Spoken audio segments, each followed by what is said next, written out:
Hey everyone, welcome to the Drive Podcast. I'm your host, Peter Attia. This podcast, my website, and my weekly newsletter all focus on the goal of translating the science of longevity into something accessible for everyone. Our goal is to provide the best content in health and wellness, full stop, and we've assembled a great team of analysts to make this happen. If you enjoy this podcast, we've created a membership program that brings you far more in-depth content if you want to take your knowledge of this space to the next level. At the end of this episode, I'll explain what those benefits are, or if you want to learn more now, head over to peterattiamd.com/subscribe. Now, without further delay, here's today's episode. My guest this week is Robert Abbott. Robert is a documentary filmmaker. He's a director, an amazing storyteller. He's a 6-time Emmy Award-winning producer and a director with over 30 years of experience in sports and entertainment, for that matter. He's the co-creator of E60 on ESPN. He's also the director of the ESPN 30 for 30 documentary, The Last Days of Night, looking at the untold story behind the scenes, story of Bobby Knight and the events that ultimately led to his termination from Indiana University. I wanted to talk to Robert for reasons I will explain in this podcast, because you may be wondering, what the heck does this have to do with longevity or anything that has to do with living better? And the short answer is I can't really explain that in a sentence or two, but it becomes very clear throughout this episode why I wanted to talk with Robert, who I would consider to be one of the experts now on sort of Bobby Knight. We talk about a lot of things here, but most of it really is about the investigative work that went into The Last Days of Night. And of course, some of the things that Robert learned along the way, and basically the 15 years of his career prior to that, and why I think that prepared him to be the right person to do this. There's one note I want to make before we jump into this, which is there is a lot of profanity in this. That's just the nature of what this episode is about. So it's a little graphic at times, and there is quite a bit of profanity. So I just want folks to be aware of that. If that upsets them in any way, shape, or form, I apologize. And without further delay, please enjoy my conversation with Robert Abbott.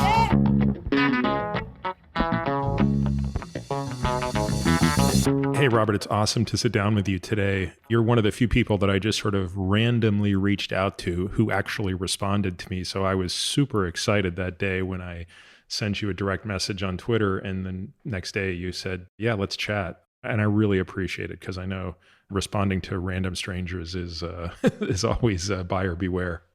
I'm really excited to do this because once you reached out to me, I listened to some of your podcasts and I said I'd love to do it. So I'm ready to go. We're going to talk a lot today about a guy named Bobby Knight, who I suspect most people listening to this know a little bit about, or maybe even know a lot about. And I suspect some of these people will have even seen the unbelievable documentary that you produced with ESPN, The Last Days of Night, which we'll get to in significant detail. But I think to understand the work that you did there, maybe people need a bit more of an understanding of who you are as a journalist and some of the other things that you have done. So I'll start with perhaps the most pedestrian of questions, but what drew you to journalism? Growing up, I was always a fan of sports and I watched a lot of TV. So I think it was natural that I got into sports television. I went to Florida State University. I was, to be honest, in my early life, golf drove my life. I was a competitive golfer. I played in the Future Masters, Junior Orange Bowl, Tournament of Champions, all the major tournaments for young people or juniors. And I decided to walk on and try to play for Florida State. So I went there for golf. That lasted about a year. It was just so much work, and I got redshirted, played in a couple tournaments. And once I gave it up, I got into media performance, or the communications department at Florida State University. And specifically media communications. It was media performance. I wanted to be an on-air kind of sportscaster. And I took a journalism class, ironically, at Florida A&M University. Florida State didn't offer it. And I was just fascinated by it. It interested me. I never thought that's where my career would go. My career started once I graduated. I had done an internship at CNN Sports, and I had done one at a local TV station. So the day after I graduated, I started at the local TV station as a cameraman, an editor, an on-air reporter. I was like the nighttime reporter. They would send me to city commission meetings and a lot of things that bored me to death. And I would always be like, send me to the high school football game, send me to the high school basketball game or the college game. So I always wanted to gravitate to sports. I got laid off, ironically, from that first job. They canceled the 11 o'clock news, got rid of 3/4 of the staff. They decided to play MASH reruns instead because they would get the same commercial dollars in for MASH and they didn't have to fund a 30-person newsroom. So I went back to CNN. I started there as an associate producer, then a producer, and I started to gravitate into becoming a storyteller. First and foremost, I love sports and the drama of sports and the stories of sports. But after I covered a number of World Series, Masters, you name the event, that became boring and I don't want to say unfulfilling, but who wins and loses is pretty simple. And I always wanted to go deeper. So I started doing profiles, becoming a feature producer, traveling around the country and spending time with people. I just love the psychology of sports, what makes someone great, what they have to sacrifice to give it up. And that's kind of what shaped my early career at CNN. Was there ever an experience where you were deciding, okay, hey, I'm going to do a profile on such and such an athlete, and you finally get to meet them, and there's a letdown because of either just their personality and doesn't match what you expected, or the depth or introspection that you would be hoping is there isn't there? I would say I've had that experience myself, not just with athletes, frankly, sometimes with people in other professions where when you don't know them, you create a persona of them that's probably unfair. You meet them and you're sort of like, that's arguably the most uninteresting person I've ever met. Did you ever have that experience with athletes when you were doing this? Dozens of times, countless times.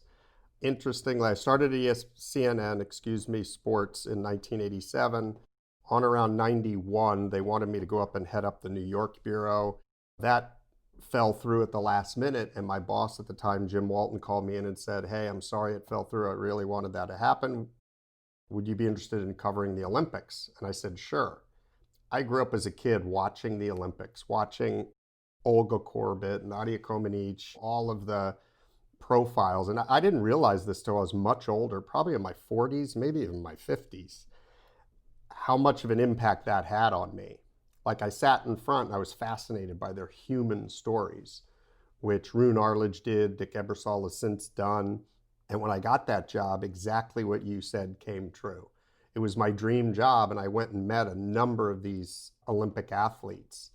And I want to say more often than not, that may be a little unfair, but to become great, many of them were one-dimensional, and they weren't interesting to me. They were either a speed skater or skated in a circle for 6 hours a day, went home, rested, and came back and skated for 2 more hours. Or weightlifters. I remember I did some pieces on some weightlifters, and I'm like, what do you do? What do you do for fun? And they wake up at 6 and they have their workout. Then they go and eat. Then they rest. Then they work out again.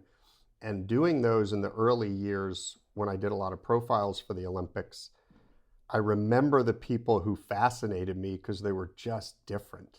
And I realized that's what I'm drawn to. People who have a story to tell. The way I describe it is, I'm only interested in a story if it's an onion. If you can just peel off layer after layer after layer after layer, and the more layers you can peel off, the more interested that character is to me. I did a piece on a swimmer, Gary Hall Jr., lived out in Phoenix, and he was just a free spirit. He had taken a VW bus and redone it, and I found that fascinating. We shot it, it's very visual. He would wear a boxing robe out and shadow box on the blocks. He was just a character, and I loved him, and I loved the 3-4 days I spent with him. And one day we were there, and I said, oh, what do you do? He goes, I skateboard a lot. And he's like, hey, let's bust my little brother out of school. So we rode along with him as he walked into the principal's office and said, hey, my brother has a doctor's appointment. I need to get him out and need to get him out now. And he came and we were skateboarding, and his little brother was holding onto the bumper of his VW bus as we're rolling down the street. And guys like Gary Hall Jr. fascinated me. And so I always gravitated to people like that. I did early on in 91, the winter of 91 for the 92 Winter Olympics. I went up and I spent some time with the Jamaican bobsled team. Hung out with them. It was just great because there were a bunch of characters. Did a story on Prince Albert, who drove for Monaco, their bobsled team. The Latvian bobsled team, because the wall had just come down, communism had ended. And I didn't know this, but most of the gold medal winning drivers for Russia were Latvian. So for the first time in their life, they had pride. They're like, if we win a medal, it's for Latvia, not for the Soviet Union. So when you peel away the layers, that's what interested me as a storyteller. I always try to gravitate to stories like that. So let's say it's 91 and you're up and running on these other things. By this point, bringing the story back to our main character, Bobby Knight, he's already won 3 national championships, right? Bobby Knight at this point is probably in his early 50s. He's coached the 84 Olympic men's team, so he's got a gold medal and 3 national championships to his name, including that epic season. I forget which one it was, maybe 77, 76 was he when he 75 when they went undefeated as well. 75 was they lost one, and then 76 they went undefeated. So how much were you paying attention to this guy Bobby Knight back in the early 90s? I was a sports fan as a kid in the 70s, so I don't remember the undefeated season. But I do remember Isaiah Thomas winning the national title in 81. I do remember him coaching the Olympic team in 84. I remember vividly reading John Feinstein's book, A Season on the Brink. I just graduated college. I love to read books, and I read a number of them, not just in sports. I read everything on the Vietnam War I could get my hands on across the board. And I remember grabbing that book and devouring it in a few days. And I was fascinated by him. He would, in the book, Feinstein painted a picture where Knight would ride somebody, I believe it was Daryl Thomas, and call him a pussy and you've got no guts and whatever. And then Thomas would go back to his locker and he'd open it and there'd be a box of tampons in there. And I was just like, whoa, I couldn't believe what I was reading. And yet, as I thought about it at the time, and the book came out in 87, as I thought about it, the book ends, Feinstein ends with a line that says, it always comes back to the question, the ends justify the means. And I remember closing the book and in my own mind saying, yes, he's won 3 national titles, an Olympic gold medal, and I've never heard a player speak negatively about him. So when I closed that book, I said, yes, the ends do justify the means. I had no idea that 13 years later, my boss would give me an assignment that ultimately I would be asking that same question and presenting it kind of to the country. You see, to me, that's probably one of the most interesting coincidences of this story, right? Is that book comes out, as you said, it's sort of 87, whatever, you read it immediately. And at that point in time, you see the part of the iceberg above the water. Again, as you would learn later, and we would all learn through your work, even in 87, there were plenty of indications that there were players who, had they been asked, would have something different to say than maybe what was presented. But I really love this thing that 13 years later, your world collides with this guy in a way that you couldn't have imagined. And of course, in the intervening time, a lot would happen. You would go on to cover the Atlanta Olympics, which in and of itself is kind of an amazing story, not just because of the bombing, but all that went on there. So fast forward me a little bit from, call it 87 into the 90s.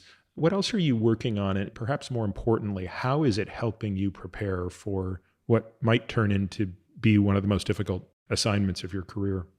After reading that book and leaving the local station, going back to CNN, covering a lot of sports in the moment, and you name the event, I've covered it, and you have to turn stories quickly. You know, a guy hits a home run in the bottom of the 9th, and within 30 minutes, you have to have the story written and sent back to Atlanta and then to the world.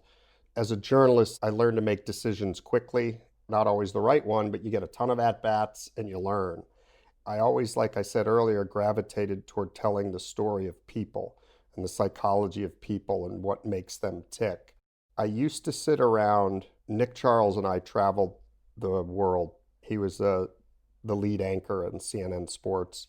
I remember vividly being at the Cooperstown for the Baseball Hall of Fame and sitting on the back porch, and Nick loved his wine and he's having wine and cheese, and we're just talking, and we were knocking around names of people we wanted to profile. And we talked about Bob Knight. We both wanted to go fishing with him, wanted to hang out with him just to see what made him tick and look inside, because not knowing it at the time, but he was that onion to me that I knew if you peeled away layers that he would be a fascinating character. Again, not knowing that in 1999, 4, 6, 8 years later, I would be asked to look into him. Prior to 99, for the first handful of years I was at CNN, I covered events. Then I became a feature producer, the Olympic producer. And then I started getting special projects. I did some documentaries for CNN. I did one on Title IX, which is about its, shoe leather reporting. They were getting rid of men's swim programs, gymnastic programs to try to balance the scales of Title IX with football. So that was some long form storytelling where you spend a lot of time on a story. I also did one that I didn't know the impact it would have until actually I did this film. I did a documentary called Field of Screams. And it was about, the first documentary was so successful for CNN, and we did it on such a small budget that the documentary department for news wanted us to do more. The World Cup was coming to the United States, and I was fascinated by soccer hooligans. And so I had pitched a story like, is this going to be coming to America? I read the book Among the Thugs. If you've never read it, it's a great read. It's a literary kind of editor who immersed himself amongst the soccer hooligans in England and went into the psychology of how those riots start. And it was fascinating to me. And that's what I wanted to do. But my bosses said, no, it's not really going to translate to an American audience. But the idea of kind of fan violence in sports did. So my film became much more about stalking, death threats. I went and we spent some time, Jim Huber and I, with Mitch Williams, who gave up the home run in Game 6 to lose to the Toronto Blue Jays. He and his wife talked about what it was like.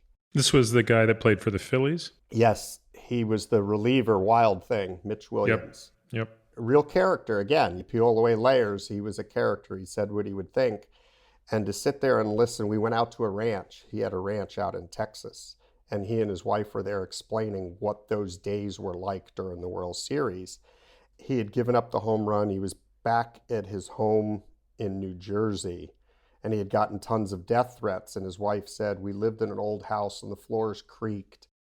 And she said, I remember vividly him walking around with a gun in his hand because the wind's blowing outside and things are creaking and people had been outside the house. And so I tried to take people inside because we hear it. We hear somebody gets a death threat. And it doesn't really sink in, but to really have someone take you behind what that threat is and how it impacts them mentally and emotionally was fascinating. The other thing I looked into is stalking. This was part of it. It was kind of like why fans will riot after winning the World Series or the Super Bowl. What will happen when a fan sends a death threat to an athlete? And the other one was stalking. We looked at the Monica Seles stabbing. I ended up meeting two of the more fascinating people I've ever interviewed. Dr. Park Dietz runs a threat assessment group in San Diego, and he's the psychiatrist, and I'm probably going to get his title wrong, who spent 40 hours interviewing Jeffrey Dahmer so he could prove that what he did was sane, the thought process of what he did, so he couldn't use the insanity plea. So just to talk to him over lunch was fascinating to me. And the other one was Dr. Gavin DeBecker. And at the time, he was the one that every star went to if they got death threats or threatening mail. Madonna, Letterman, all the stars of that era. And I followed the story of Katerina Witt, who was stalked for 3 years.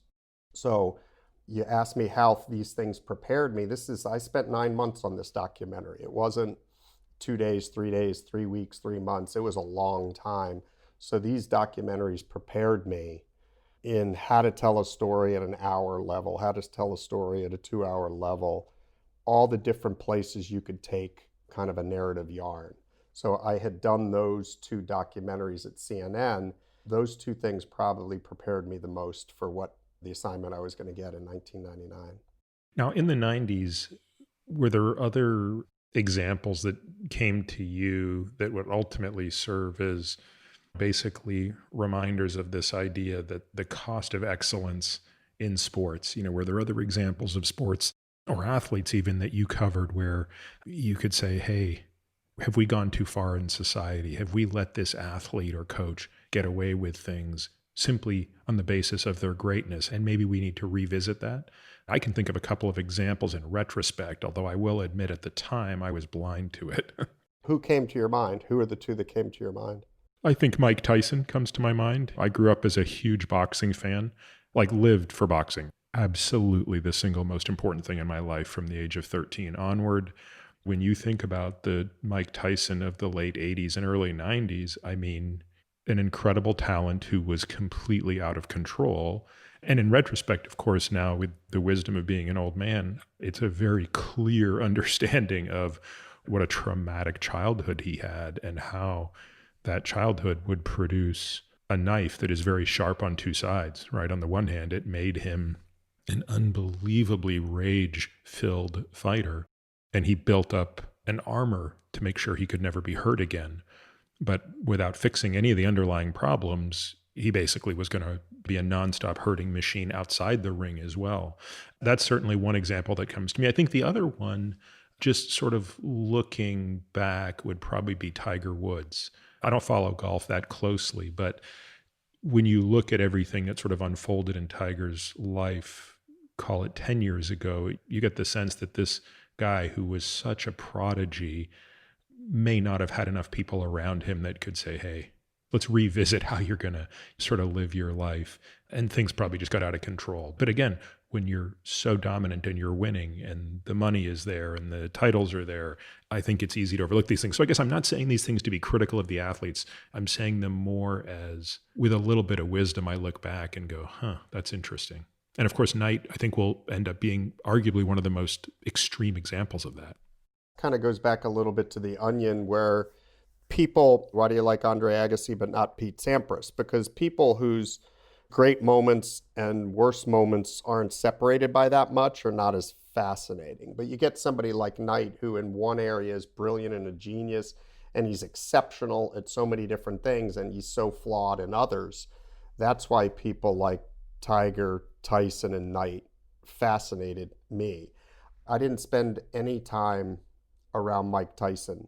We had a group that did a lot of our boxing. Ironically, I was going to go out for the Tyson Holyfield fight, but when he got arrested and incarcerated for rape, that fight never happened. That was going to be my first time out there. But when he got out of prison, I did a show for ESPN of him returning to the ring. And I was fascinated by him. And to this day, I am.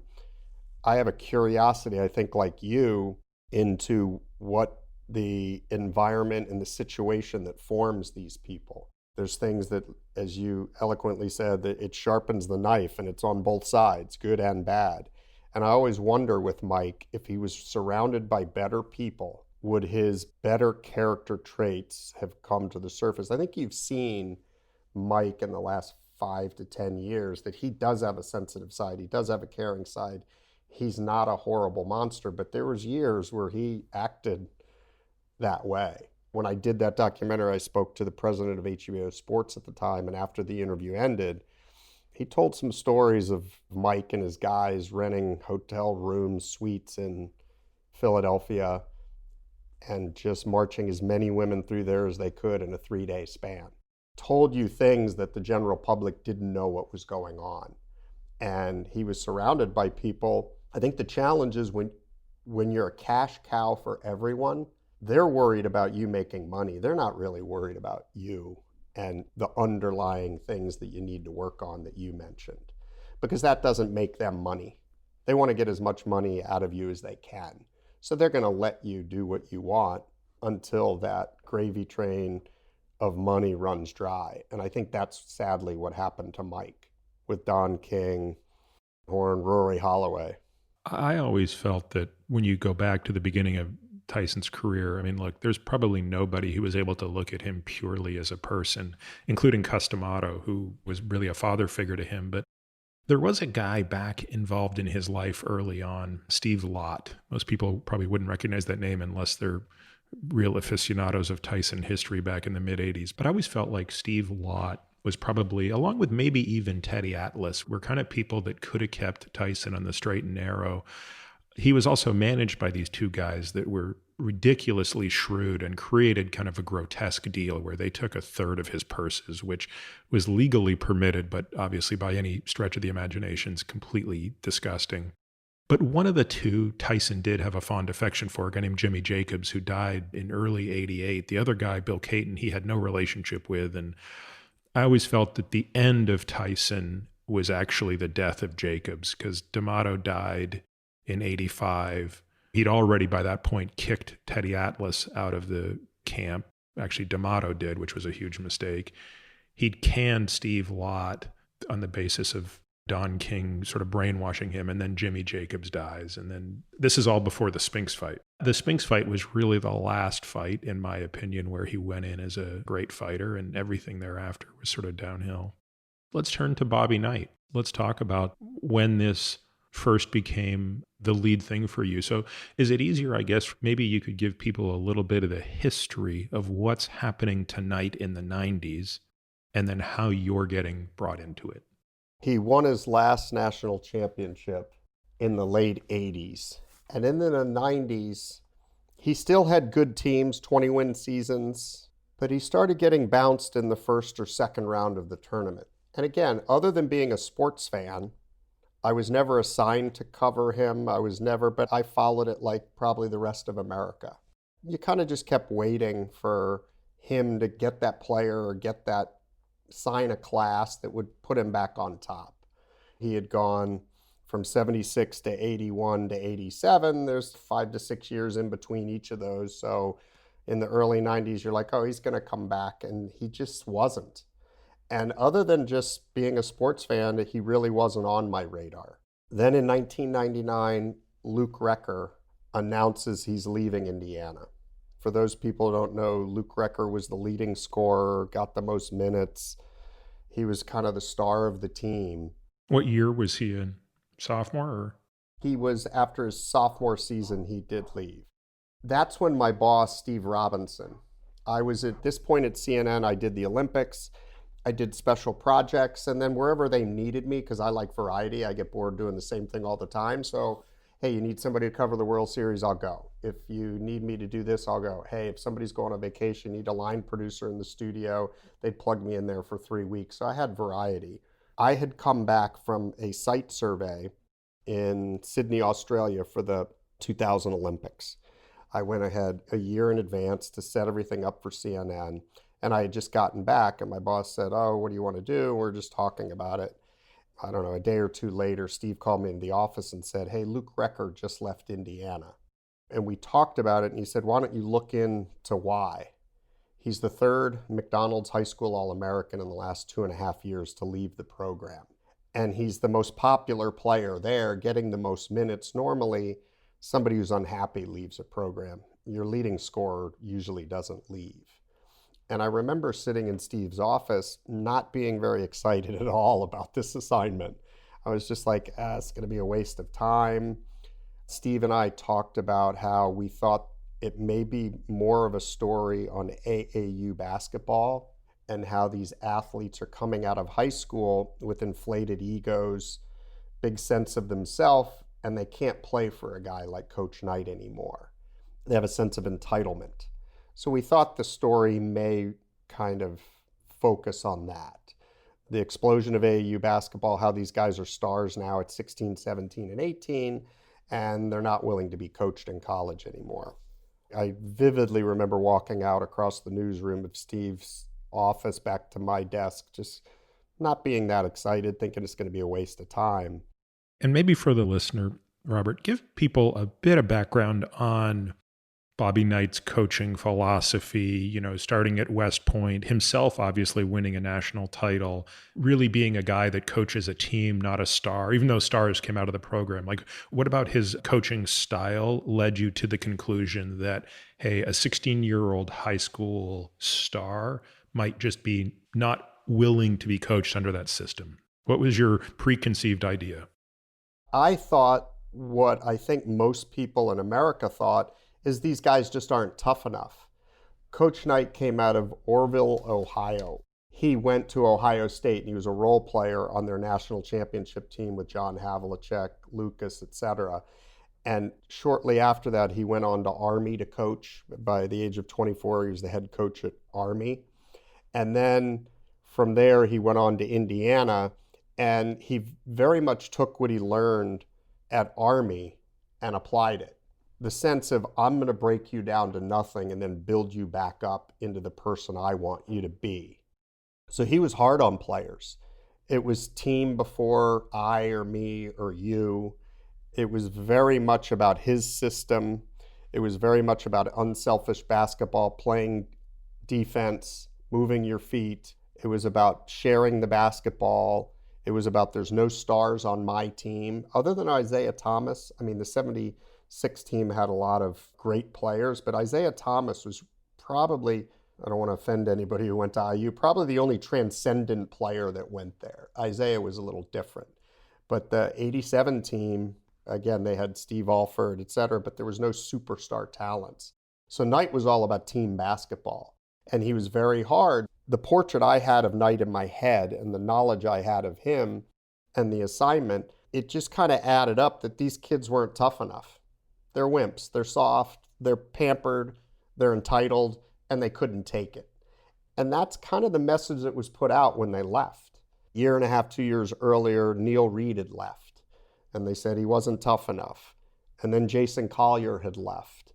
And then, there's whispers and rumors of why, et cetera. And then it wasn't until Recker left that my boss said, wait a second, something's going on up there. And Steve had a great sense. Steve Robinson had come from Sports Illustrated when CNN and Sports Illustrated merged to create CNNSI, a sports network. And he had headed up their investigations for the magazine. So he had a great sense for news. It wasn't me. I didn't think this was a story. He did. And he said, go look into it. And so that's the mindset I took into it. I knew who Knight was. I knew how hard he was on players. And I just thought what I was going to find out is these guys just didn't want to do it. And they wanted to go somewhere where a coach would just roll out the basketballs, let him play, let him be the star, not play defense, maybe not even work as hard. So I wasn't excited. I didn't think there was anything there. So when you show up, is Recker already gone? Yes. Is Reed still playing at this point in time? And Reed went to where? Reed went to Kentucky, if I recall, right? Reed he was recruited by Kentucky, but he went to Southern Miss. Okay. And Collier was already gone as well. He had gone to Georgia Tech to play for Bobby Cremins. So Reed, when I called him, he had just finished at Southern Miss. Collier was playing at Georgia Tech, and Recker was transferring. At the time he was going to go to Arizona, got in a horrible accident in Colorado. He decided to stay closer to home, so he enrolled at Iowa after I started looking into it. So Steve called me into the office the morning after the announcement that Recker left. Interestingly, Recker faxed in notice to Coach Knight at midnight, sent a fax at midnight saying, I'm not returning. It happened to be when Coach Knight was leaving for a trip for Cuba. And it was just like, that's a weird way to say I'm leaving. That interested me a little bit. So the next morning, my boss says, hey, did you see the news? Luke Recker just left. Start making some phone calls, go up there and try to figure out what's going on. Why are really good players leaving Indiana and Bob Knight's program? That was the assignment. And what I've learned since then is all great investigative assignments start with a really simple question. Why did somebody break into the Democratic National Headquarters? That led to the resignation of Richard Nixon. It's a simple question, and my simple question was, Steve said, go find out why good players are leaving Coach Knight's program.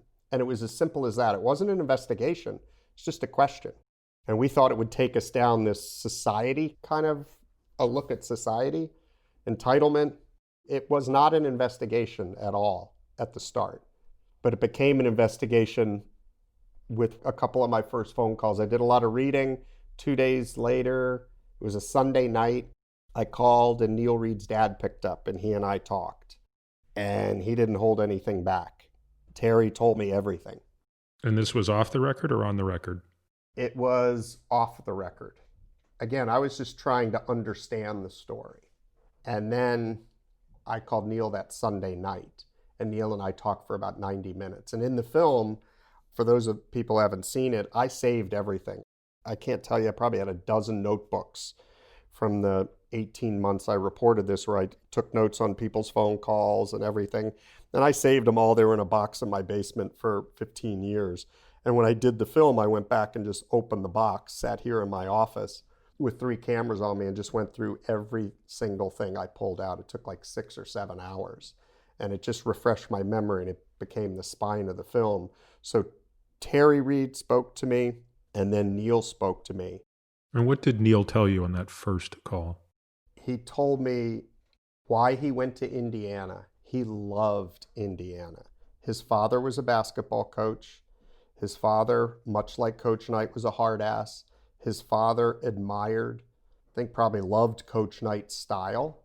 And Terry was very much a coach in the mold of Bob Knight, so much so that the family moved to Bloomington for Neil's beginning of his high school years, freshman and sophomore.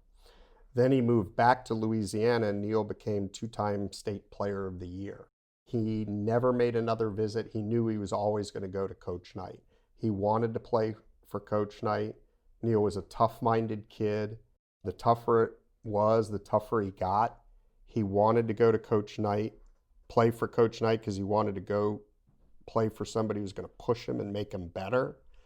And he told me you could just tell the love he had for Indiana basketball and specifically Coach Knight. And that's why he went there. And then we started talking about why he left. And he just took me through his 3 seasons there. And he started painting a picture of what it was like day after day after day after day. There was 3 things that stuck out to me that became the spine of my reporting in 1999 and 2000 when I was at CNN.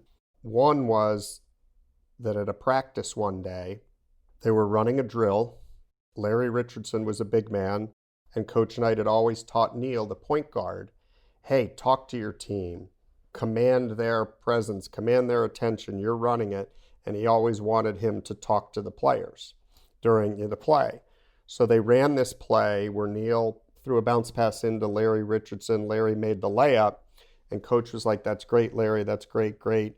And then Coach Knight laid into Neil. Why the hell didn't you call out his name? Why didn't you talk to him? Why didn't you basically direct him to what to do? He gave all this praise to Larry and then just laid into Neil in kind of an unrelenting fashion that was Coach Knight's style. And Neil said, I did. And Knight was like, no, you didn't. Yes, I did. No, you didn't. Yes, I did. And then Neil made the mistake, if you look at it as a mistake, to say, Larry, did I? And Larry Richardson said, yes, you did. And that embarrassed Coach Knight. And that's when Coach Knight, according to Neil at this time, came at him and grabbed him by the throat. That story interested me because if it was true, it's an assault. I kept talking to Neil about the aftermath and other things that had happened. And he told me 2 other stories that jumped off the pages of my notes. One was that one time he had kicked the president of the university, Miles Brand, out of practice. Anybody who's been around Indiana basketball knows that practices are closed. You're not allowed in there unless Coach Knight lets you. There's a padlock and a chain on the doors. No one's allowed in to see what he does. So one day the university president was there, brought some people in on a tour and was kind of talking out loud to the group that he was with. And Coach Knight said something to the effect of, shut the F up. I don't come into your office and talk while you're trying to work. Get the hell out of here. And Miles Brand and the people he were with got up and left. And looking back, I don't think Coach Knight literally got in his face and said it. I think he said it out loud for the whole gym to hear. He may have not even been looking at Coach Brand, but the message was sent. At that point, I was like, holy shit, you've got the balls to throw the president out of practice? Like, who's running this school? And then the third story Neil told me is one time they were playing real poorly and they were in the locker room and Coach Knight came out of a bathroom stall with his pants around his ankles with toilet paper in his hand, and he had wiped himself, and he showed the toilet paper to the players and said, this is how you guys are playing. You're playing like shit. And he brandished soiled toilet paper to the team. And those 3 stories, jumped off my notes that night and jumped through the phone in the 90-minute call we had. So I had this all on background, off the record, not for attribution. But as I wrote in my note to my boss, Steve, I said to him, and I read it in the film, I go, I think he's going to tell me this on the record one day. And so that first phone call that I made to Neil Reed, and when he picked up the phone, all of a sudden it turned from a story in my mind about society entitlement of AAU basketball players. Are they willing to be coached? Is night too tough? To an investigation, did these three things happen? Can I confirm that these three incidents took place? So when you get off that phone call, what does your intuition tell you? Does your intuition say this kid is making this up? He's a disgruntled former player, or does your intuition say this is possibly right? The ends no longer justify the means. Which way are you leaning at this point? 50-50, because exactly what you said ran through my mind. I'm like, he's probably disgruntled. Is he exaggerating? Did it really happen? But he described them in such detail that there was a lot of validity to what he said. And again, part of what I've learned is if you're going to do a good investigation, you can't get too excited and you can't get too down. Like, you just have to be even keel. And the one thing I'm proudest of is during this process, I just kept my nose to the grindstone. I never really looked up. We can talk later. There's 3 times I kind of popped my head up and saw what was happening. But the rest of the time, when I got off that phone call, exactly what you said was rushing through my mind. Is he a disgruntled player who's out to get Coach Knight, or is there truth to this? And that was kind of my mantra. And as I say in the film, I got on a plane the next day. I talked to my boss and I'm like, I got to fly to Indiana. And I'm looking out the window and I was like, is he lying to me? Is this kid lying to me or not? As I looked out the window, that's what I was thinking. And I was also thinking that if he's not, there's a story here. That's when I got interested. After that first phone call with Neil, I said, I have to figure out if he's telling me the truth. And if he is telling me the truth, how do I turn this into a story where people are willing to sit on camera and talk about it? So where do you go from there? Do you go to Collier? Do you go to Wrecker? How do you, I assume they're going to be an easier place to start than any currently active player, right? Basically, what I did is I took a big step back and I said, I have to understand Indiana basketball. The first person I interviewed is Gary Donna. He passed away just within the last 2 years. And he's the first person I sat down with. And he started Hoosier Basketball Magazine. For those people who don't follow high school and college basketball, it is the thing in the state of Indiana. High school basketball is the heartbeat of that state. And he follows high school basketball. Every season he puts out the definitive thing on high school basketball. So he knows all these kids from 7th, 8th, 9th, 10th grade all the way through high school. So when I spoke to him, it was the first interview I did, he just told me what he knew about it. And what he said that made my initial reporting and is also in the film is that Coach Knight is like Dr. Jekyll and Mr. Hyde, that he can be the most charming, brilliant person in the world. And then when he gets behind the closed doors, I told you his practices are closed. When he gets behind the closed doors, he can lose it and he wants nobody to see that side of him. And what you said earlier, you'd see the tip of the iceberg, but you never saw the whole iceberg underneath. So everything he told me led me to believe that there may be truth to what Neil said. But again, as a journalist, Gary Donna wasn't there, so he can't confirm any of those stories. But he painted a picture and an environment. I think there may be some validity to what he said. The other thing that gave me a sense that what Neil may have said is true is because Gary Donna told me, he said, I've known these kids, many of the in-state kids, and even the out-of-state kids who come there. He follows recruiting so that they talk to him. A lot of them had gone to the school and they'd see him at an event or a high school game and they'd just talk to him. What's it like? What was your time like? So they talked to him because his magazine doesn't print that, right? So he just told me story after story after story. So that was the baseline. That first interview kind of was foundational for me, that it gave me a sense of what it's like and why the administration is afraid of Coach Knight. It didn't confirm what Neil said, but he painted a picture of an atmosphere where what Neil told me, now I understood that it may have happened and it could have, that environment exists. Now, look, it wasn't like Bobby Knight hadn't said and done things up until the point that we're talking about now that weren't already putting him in a league beyond what you're hearing from Neil Reed, right? I mean, in 1988, he made an absolutely ridiculous statement to Connie Chung on air that, I mean, to this day, I still can't believe a human would say that, let alone a guy would say that and still have a job. You remember the statement, of course? Yes. Ironically, Connie Chung was doing a special on stress, and they picked Coach Knight because he has a stressful job or whatever. Somehow the topic of rape came up, and Coach Knight said something to the effect of, if rape is inevitable, lay back and enjoy it. And what he went on to say is, hey, you can't control it. The plane's down. You can't do anything about it. He would have been fired within 15 minutes in 2020 if that came out, and probably in 2005, and probably in 1995. But in 1998, he was the most powerful man in the state of Indiana. I was aware of that incident. I was aware of the chair throw a number of years before during a game where he threw the chair across the court while someone was at the foul line.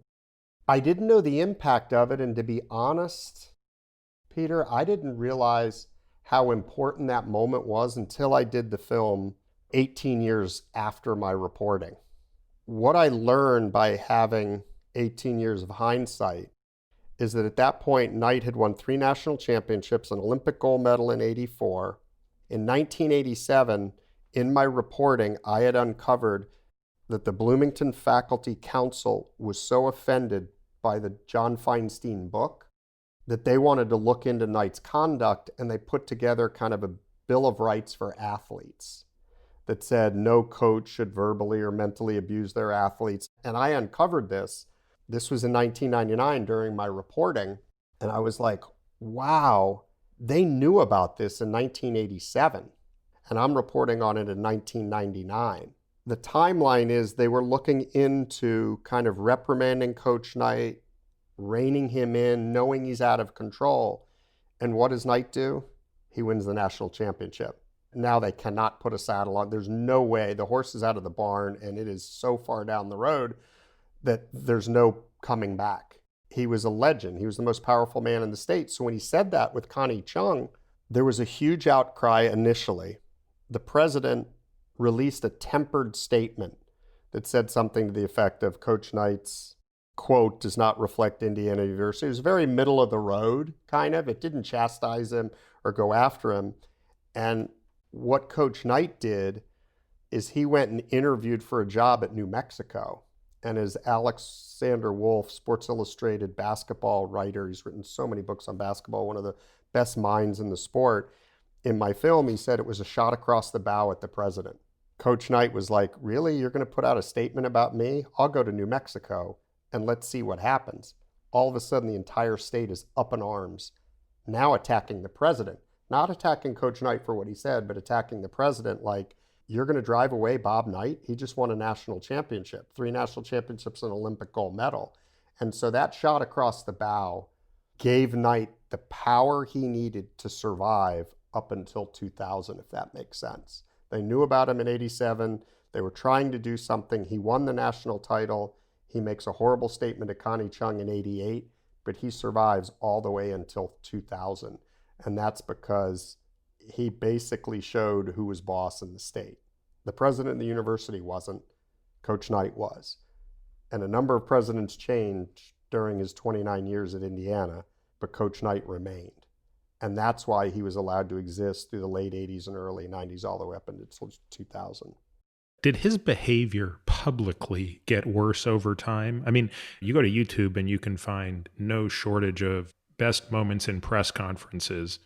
And you could watch that and come away thinking there's not a press conference where this guy is not unhinged, but presumably those are just the highlights. So it was clear that he had unbelievable disdain for the press when he didn't like their questions. I mean, he was unbelievably rude in a way that you just don't see it even amongst professional athletes. There were many examples of him just telling a reporter to go fuck themselves. Like, you're a fucking idiot. I mean, what the fuck? Shut the fuck up. That's a dumb fucking question, right? Yeah. Showing up to a press conference with a bullwhip telling everybody he's going to whip his players with it. You know, as you said, throwing chairs. Having an African-American player, this was at the NCAA tournament. I believe it was Calbert Chaney.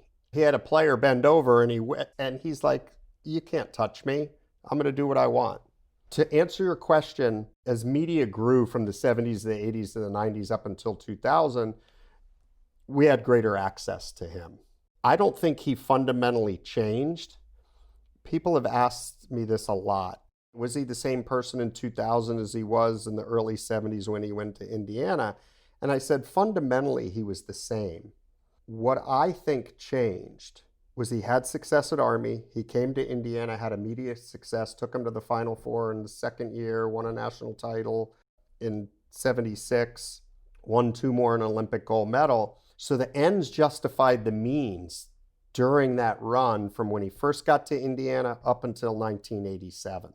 But when he started getting eliminated in the first or second round of the tournament and these incidents became more and more public, I personally believe he took it out on his players and said, it can't be me. I won 3 national titles, Olympic gold medal. It has to be you. And if you put yourself in the position of those players, I don't know if what he did to Neil Reed's class was any different than what he did to Kent Benson's class or Isaiah Thomas's class, but you'll put up with a lot of shit all year long. And if you win the national championship, you forget about a lot of it and you're a hero forever. But when you start losing in the first and second round of the tournament, you're less willing to put up with that. So did he change? Did he get worse? I think what I've come to understand is in the early 70s and 80s, right when he'd push you to your breaking point, he'd throw his arm around you, walk out of practice, say something to you for 15 seconds, and it all went away and you're willing to run through a wall for him. And next thing you know, they're fitting you for a national championship ring and you're like, hey, it was all worth it. But in the 90s, instead of throwing his arm around kids, there's the tirade that was caught on audio in 91. He took it out on them. And anybody can Google, Bob Knight audio, locker room. Yeah, this is the one for the Purdue game. But there's an interesting point about that, Robert, which is any player that was asked about that doesn't remember it specifically because they basically say something to the effect of, that happened every day. That just happens to be one that got recorded. But that's what every single day in the locker room was like. It's not like, okay, that was a really bad day and we were really playing badly and he went a little too far, but it stands out and I remembered. It's like nobody actually remembers that discussion. That's one of my questions to Richard Mandeville, who played for 5 years for Coach Knight. I said, you've heard the audio on the internet. And he immediately said, that's what I wish everybody who was watching this would understand, that that's every day. And what interests me, because I recommend everybody who listens to this, go listen to the audio. And you hear the F-bombs and the GDs and all the profanity, but listen to how many times Coach Knight says, I or me.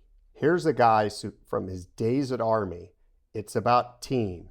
It's not about an individual. It's not about I. It's not about me. And that's what everybody in the state of Indiana, and that's what I admired about him, that it was about teamwork. But in that, you will not put me in that fucking position again. I've had to sit around for a year with an 8-10 record. If you do that to me again, I will run you. It's I and me, I and me, I and me, I and me. And I think that's where Coach Knight possibly changed in the 90s. He had been so successful that when he started not being successful, in his mind, it can't be me. It's got to be my players. And then he wasn't throwing his arm around them. He'd push him to the breaking point in the 70s and 80s and then reel him back in just enough to push him again, to reel him back in, to win titles. But in the 90s, he didn't do that. And then come the tournament, they were mentally and physically done. And they wanted no part of winning. A number of players told me that in the 90s, when the NCAA tournament would come, probably the greatest 3 weeks in sports for people who love basketball, we didn't care if we lost. Yeah, we wanted to win, but if we lost, we knew we didn't have to go to practice the next day. So the silver lining in losing was the season's over and I don't have to listen to that again. And that's why you saw him lose often in the first and second round, in my opinion. You make a really important point here, which is there's this view that Knight is this guy who places the importance of the team at the highest level. But I think you hit the nail on the head. I think this was really about his ego. And I think that whether that was something that changed from the 80s into the 90s, I can't speak to that, of course. Perhaps nobody can. But I think a lot of people who give off this aura of team first, team first, team first are really quite ego driven when you really get underneath the surface. And that's a great example. There are times when I find myself doing the same thing. There are times when I find myself being so ego focused, so focused on myself that I sort of lose sight of what the purpose is with respect to others. And if you stay in that state for a very long period of time, it's a bad place to be. You're going to behave badly. And the other point you make is that really he had lost all sense of checks and balances. There was nobody in that guy's orbit that could offer any sense of sanity. Do you have any sense, by the way, of what his private life was like? Because it's one thing for a group of 20-year-olds who worship you to show up and take that type of abuse. But do we have any sense of what his personal relationships were like with friends, with family? And was he able to sort of put some sort of restraint in place with respect to his anger in that setting? Do you have any indication of that? The only indication I have is he was divorced once previously. When I started doing, again, after I spoke to Neil Reed, after I flew up to Indiana at first and did a basic kind of round of interviews to get a sense in the lay of the land, literally I backed up all the way to Army and started talking to people who knew him there, why he left there.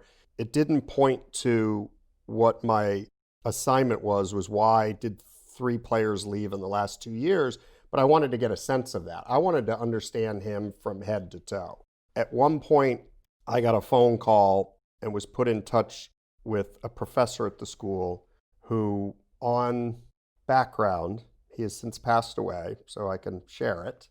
At the time, he was on a hunting trip with Coach Knight in Argentina. And he said, I don't want to go public, but I just want to make you aware that I was there in a hunting lodge with he and his son, and Coach Knight got in a fight with his son. And I don't have my notes in front of me. I don't know if he dislocated his shoulder and bloodied his nose, but it wasn't pleasant.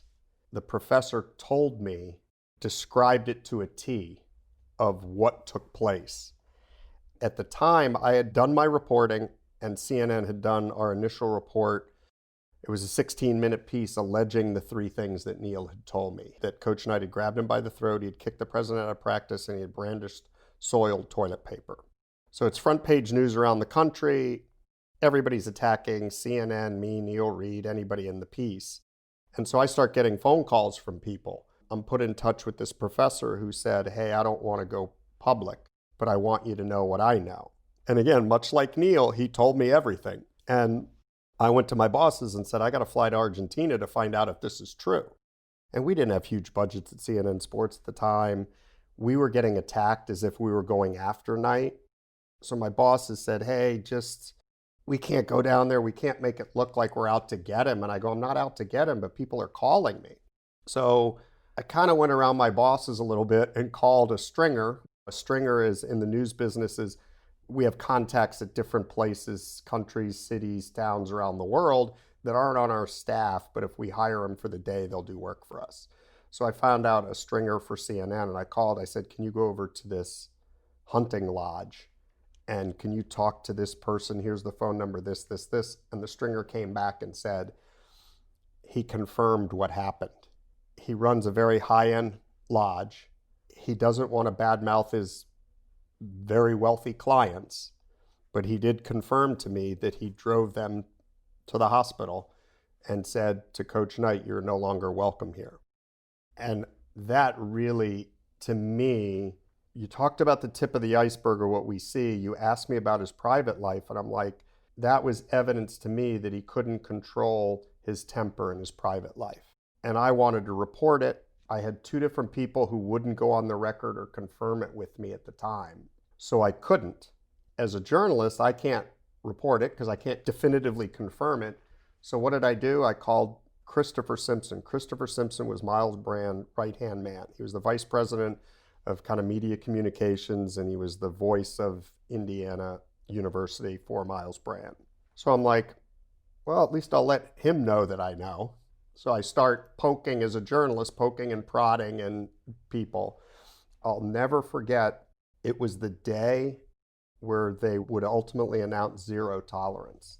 And I may be getting ahead of the story, but I'm on the phone with him, and I said to Christopher Simpson, I said, if Coach Knight can't control his temper, so much so that it would harm his own son, how can you, as a representative of this university, ensure that if mothers and fathers around the country are going to send their sons to play for him, that they're not going to be safe? And I was appalled at his answer. I was walking on the sidewalk outside of it was the center in Indianapolis where they're going to have the press conference. And I remember pacing up and down the sidewalk, and he said, Robert, that has nothing to do with his coaching. And I about jumped through the phone at him. And I said, how can you not see the connection and the correlation? If he can't control his temper and will do that to one of his sons, how can you ensure that kids who come here to play are going to be protected? We went back and forth at it that day, but that gave you a sense of where the university was in trying to do damage control and protect him. So what ultimately gave you and the senior leadership at CNN the confidence to publish the story? And when was that? So 99, you start looking at this. How long did it take, and how much digging did you need to do before you were willing to write this? And I don't want to give the story away, but there's a tape in here somewhere, and I can't remember if the tape came before or after the publication of the piece. I'll back up to April of 99 is when I get called into Steve's office. Luke Recker had just left, the third player in 2.5 years to be gone. Talked to Neil that Sunday night. Several days later, fly up to Indiana, and literally for the next 9 months or more, I'm reporting it. And other than peripheral people, no one's going on camera. No one wants to speak out against Coach Knight. And as I said in the film, I could hear and feel the fear in their voices as I spoke to them. And that's something that fascinated me as a journalist. I'm like, why are they so afraid of this guy? Why will they tell me everything on background or off the record, or maybe on the record, but not for attribution, which means you can use what they say, but not tie their name to it? That drove me. That actually drove me for a long period of time. I said, there's something here, and I have to be patient, and I have to give Steve Robinson, my boss, credit, because I did a lot of different things during this 9 months, but he allowed me to pursue this story at my tempo, because I knew if I called you, Peter, and you told me a lot of things, and then I give you the full court press a week later trying to get you on camera, you're probably going to say no. I had to play and develop a relationship with each individual, and they're all different. So I had to kind of keep everybody on the hook until I could I knew if I got one person on camera, I could probably get the second. If I got two, I could get the third. And if I got three, I could get five. But who was going to be the first? So I interviewed Professor Murray Sperber. I interviewed other people in and around campus. And I basically, to be honest, I had the story the first night I called Neil Reed. Those three things became the backbone of the story. I just had to confirm it. So you asked earlier, at one point early on, I called Luke Recker, would not speak with me. And even speak with you on background? No. Nothing at all? No.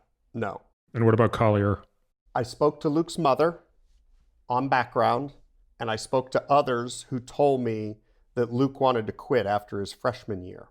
And he and his mother went in to speak to Coach Knight about, hey, he doesn't want to play here anymore. And Coach Knight basically said, oh, I'll change. I understand, I'll change. I don't want to lose him. And so Luke decided to stay, and year two, nothing changed. So at the end of year two, Luke wants out. So I had a sense of his story through other players, through his mother. And then I call Collier, and I was based in Atlanta at CNN, in downtown Atlanta at the CNN Center. For anyone who knows Atlanta, Georgia Tech's 2 miles away, 3 miles away. So I get his number and I call him, And he, as I say in the film, he's like, no, no, not interested, not interested, not interested. And as an investigative reporter, you just don't want them to hang up. Because if I can keep them on the phone for 2 minutes, I can keep them on for 5. And you can't keep them on for 10 unless you can keep them on for 3. So you just try to tread water. And I was like, well, how about background? I'm right up the road. Let's grab a cup of coffee. I'll take you out to dinner. I'm just trying anything to get him to say, okay, I'll talk to you. And he was, no, no, no, no, no. And I said, Jason, I'm not going to put your name out there. I'm just trying to understand what it's like to play for Coach Knight. And he goes, you know what it's like to play for Coach Knight? And I had heard this a number of times before, and usually it would lead to an hour conversation. So I'm like, oh, I've broken through. And he goes, go rent Full Metal Jacket. And then he hung up on me. And for those of you who haven't watched Full Metal Jacket, it's about an Army recruit, someone in the military, and they have a drill sergeant that is just relentless on them. And the Army recruit goes crazy, kills himself, kills the drill sergeant. And so I had seen the movie, but right after Luke said that, I was taken back as he hung up the phone. And I went, I think it was to Blockbuster, still existed back then, rented the movie, brought it home and watched it again to try to understand what he was talking about. And that was the extent of my conversation with Jason Collier. You want to know what it's like to play for Coach Knight? Rent Full Metal Jacket. So I did. I now knew that Jason wouldn't speak with me, Luke wouldn't speak with me for now. So I started going through the roster that year, and I started trying to track down Charlie Miller. He was Neil Reed's roommate at one time. He was a guard, kid out of Miami, and it took me forever to track him down. I called Miami, made a number of phone calls down there. I heard he was playing in Sweden and Finland and started calling teams over there. And all of a sudden, I can't even remember how I found out, but I heard he was in Chicago. And I tracked him down and he said, yeah, I'll talk to you. And that was a huge breakthrough for me because he went on camera. First, 10, 15 minutes of the interview, told me how much he loved Coach Knight. He had the respect for Coach Knight. Coach Knight gave him an opportunity. Other people didn't. He was just praising Coach Knight. And then I asked him about Neil Reed and why he left. And he said, yes, he did put his hand around Neil's throat. I don't think he should have. Do I think he choked him? No.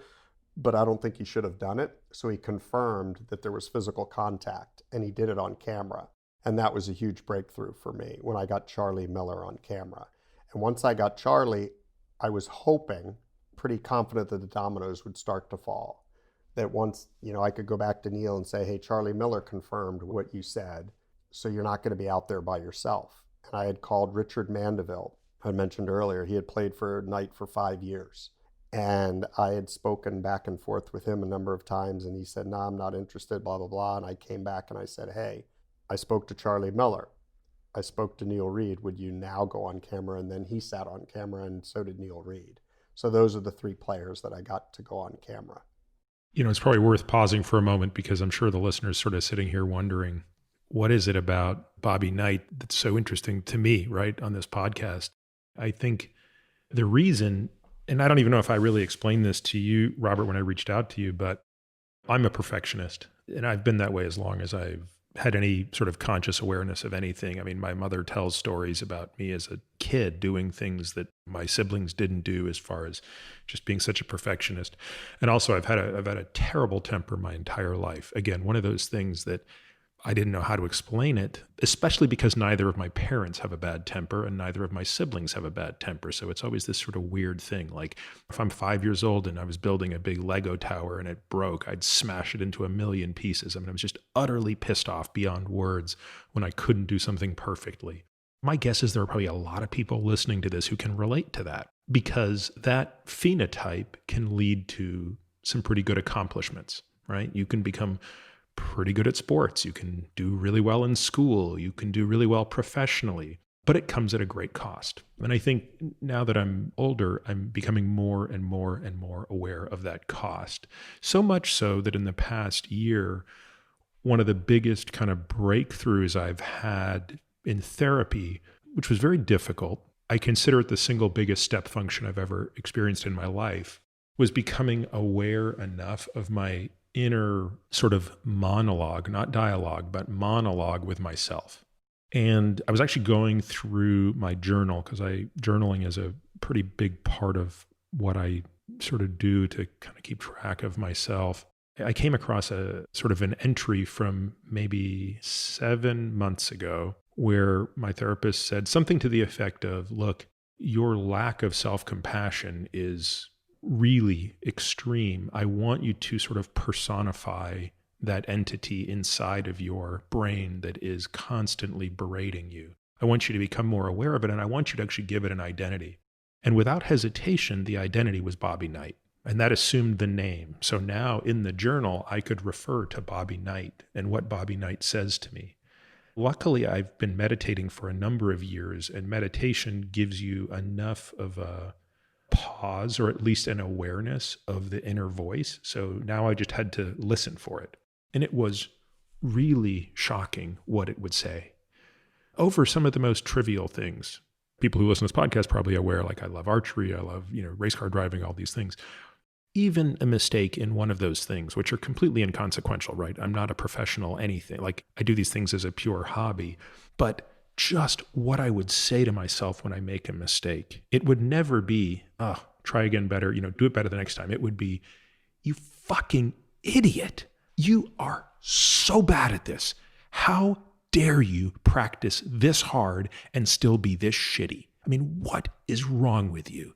Can you imagine being this bad at something and caring as much as you do? Talk about it, and it was just this never-ending insult. And so this idea expanded into something of how, like, we're all made up of these different pieces of our personality. You have sort of the child in you, you have this adaptive child, you have this entity that's trying to become a functional adult. But unfortunately, what I realized was, hey, the chairman of my board is Bobby Knight. And it's going to be really hard for me to make progress in life when the chairman of the board inside of my head is Bobby Knight. And somehow seeing your documentary is, I think, what allowed me to come up with this idea. Again, be able to put a name and a face to it and a character so that I could literally picture Bobby Knight in my head screaming at me every time I made mistakes. And that was step one. But then step two was learning to offer an alternative explanation, which was basically my way of saying, you're no longer the chairman of the board. Thank you very much. In fact, you can leave the boardroom now. Now, you're still going to be knocking and you're going to be very loud for very long. We're going to a place where you're not allowed to talk to me that way. And eventually, when you stop talking to me that way, I'm going to stop talking to others that way. I'm going to stop talking to myself that way. And those are the things. So I throw that interjection in because I want people to understand like where my fascination comes from with this, because I just don't believe I'm alone in this. And while Bobby Knight may be one of the most extreme examples of the outward manifestation of this, I suspect there are many people who can relate to that inner critic that is brutal and this sort of lack of compassion we can have for ourselves. Fascinating to me because there's a number of similarities in words that jumped out to me that make what you just talked about so connected to Coach Knight. The similarities are, you talked about a Lego tower and you would explode. There were stories of Coach Knight. He read every book in the library when he was a kid, supposedly, and he'd play board games with his grandmother and she'd let him win because if he didn't, he'd throw a fit. And the first thing that came to my mind is that story when you're telling me your story. So the similarities and the connective tissue and you using him as a character and a name to define it. He's a perfectionist, like you said. He has a terrible temper. That's actually was his greatest undoing, his temper. I, to an extent, have some of those character traits so I could understand Coach Knight. My dad was great, but he was a direct communicator who would yell and it would be tough. I knew he loved me, so didn't go that deep into me. I get frustrated quickly when things aren't perfect, when things don't work out well. I can have a temper. I'm a perfectionist. I could understand Coach Knight at a level. The one word that you used that jumped out to me a number of times was awareness. The awareness you've come to realize is powerful. And if you're not aware of it, you can't help yourself or help solve it. And when you said that, I wrote down that a story came to mind. I interviewed Dave Kindred. When I did my film, I didn't want to interview Knight haters or people who love Knight. I wanted to interview people who had known him for a long, long time and knew The Good Side and the Bad Side, the Dr. Jekyll and Mr. Hyde. And Dave Kindred, longtime journalist at the Atlanta Constitution, I think USA Today, he's known him since the early 70s. And he told me a story where he attended a basketball game in the mid 70s, Indiana versus Kentucky. It was a famous game where Coach Knight and Joe B. Hall kind of met at mid-court on the sidelines, and Knight kind of cuffed him on the back of the head. There was a photo of it. It was a big deal. And Dave Kindred kept asking Knight about it in the press conference, and Knight would not answer it and got angry and got frustrated. And so Kindred leaves the press conference and he goes to write his story. So he goes back out onto the court where press row is, and he's writing his story with a couple of other writers. And here comes Knight walking across the court. And Kindred looked at the other sports writers and said, "This isn't going to go well. This looks like trouble." Not in a bad way, but just observationally. And he said Knight sat down with him and he said, "How do I get myself into these situations?" And he went on to tell how he and Coach Knight, he's like, "How does this keep happening to me?"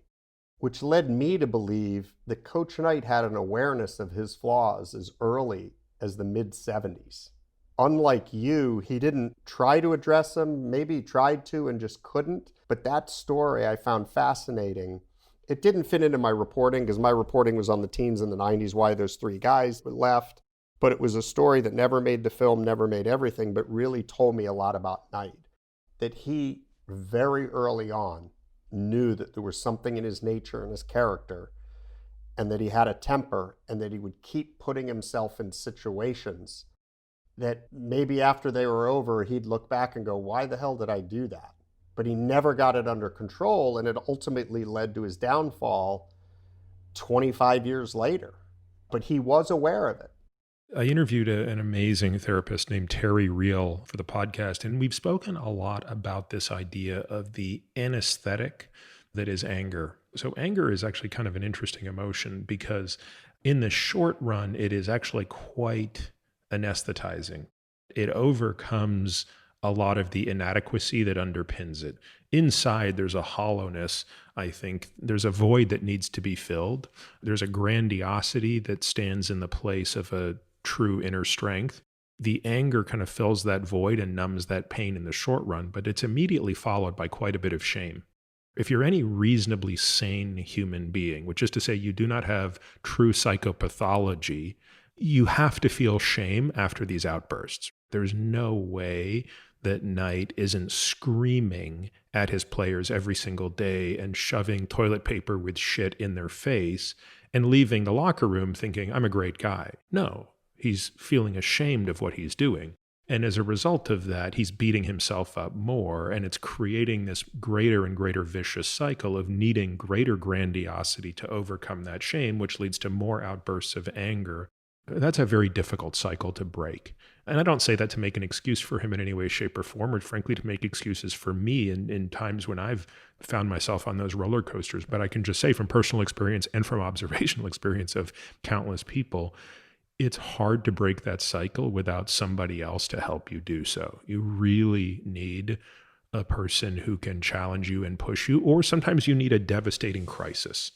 I trained in surgery, and I knew people that I trained with whose anger was so bad that they got into real trouble, basically became an existential crisis, a threat to their career.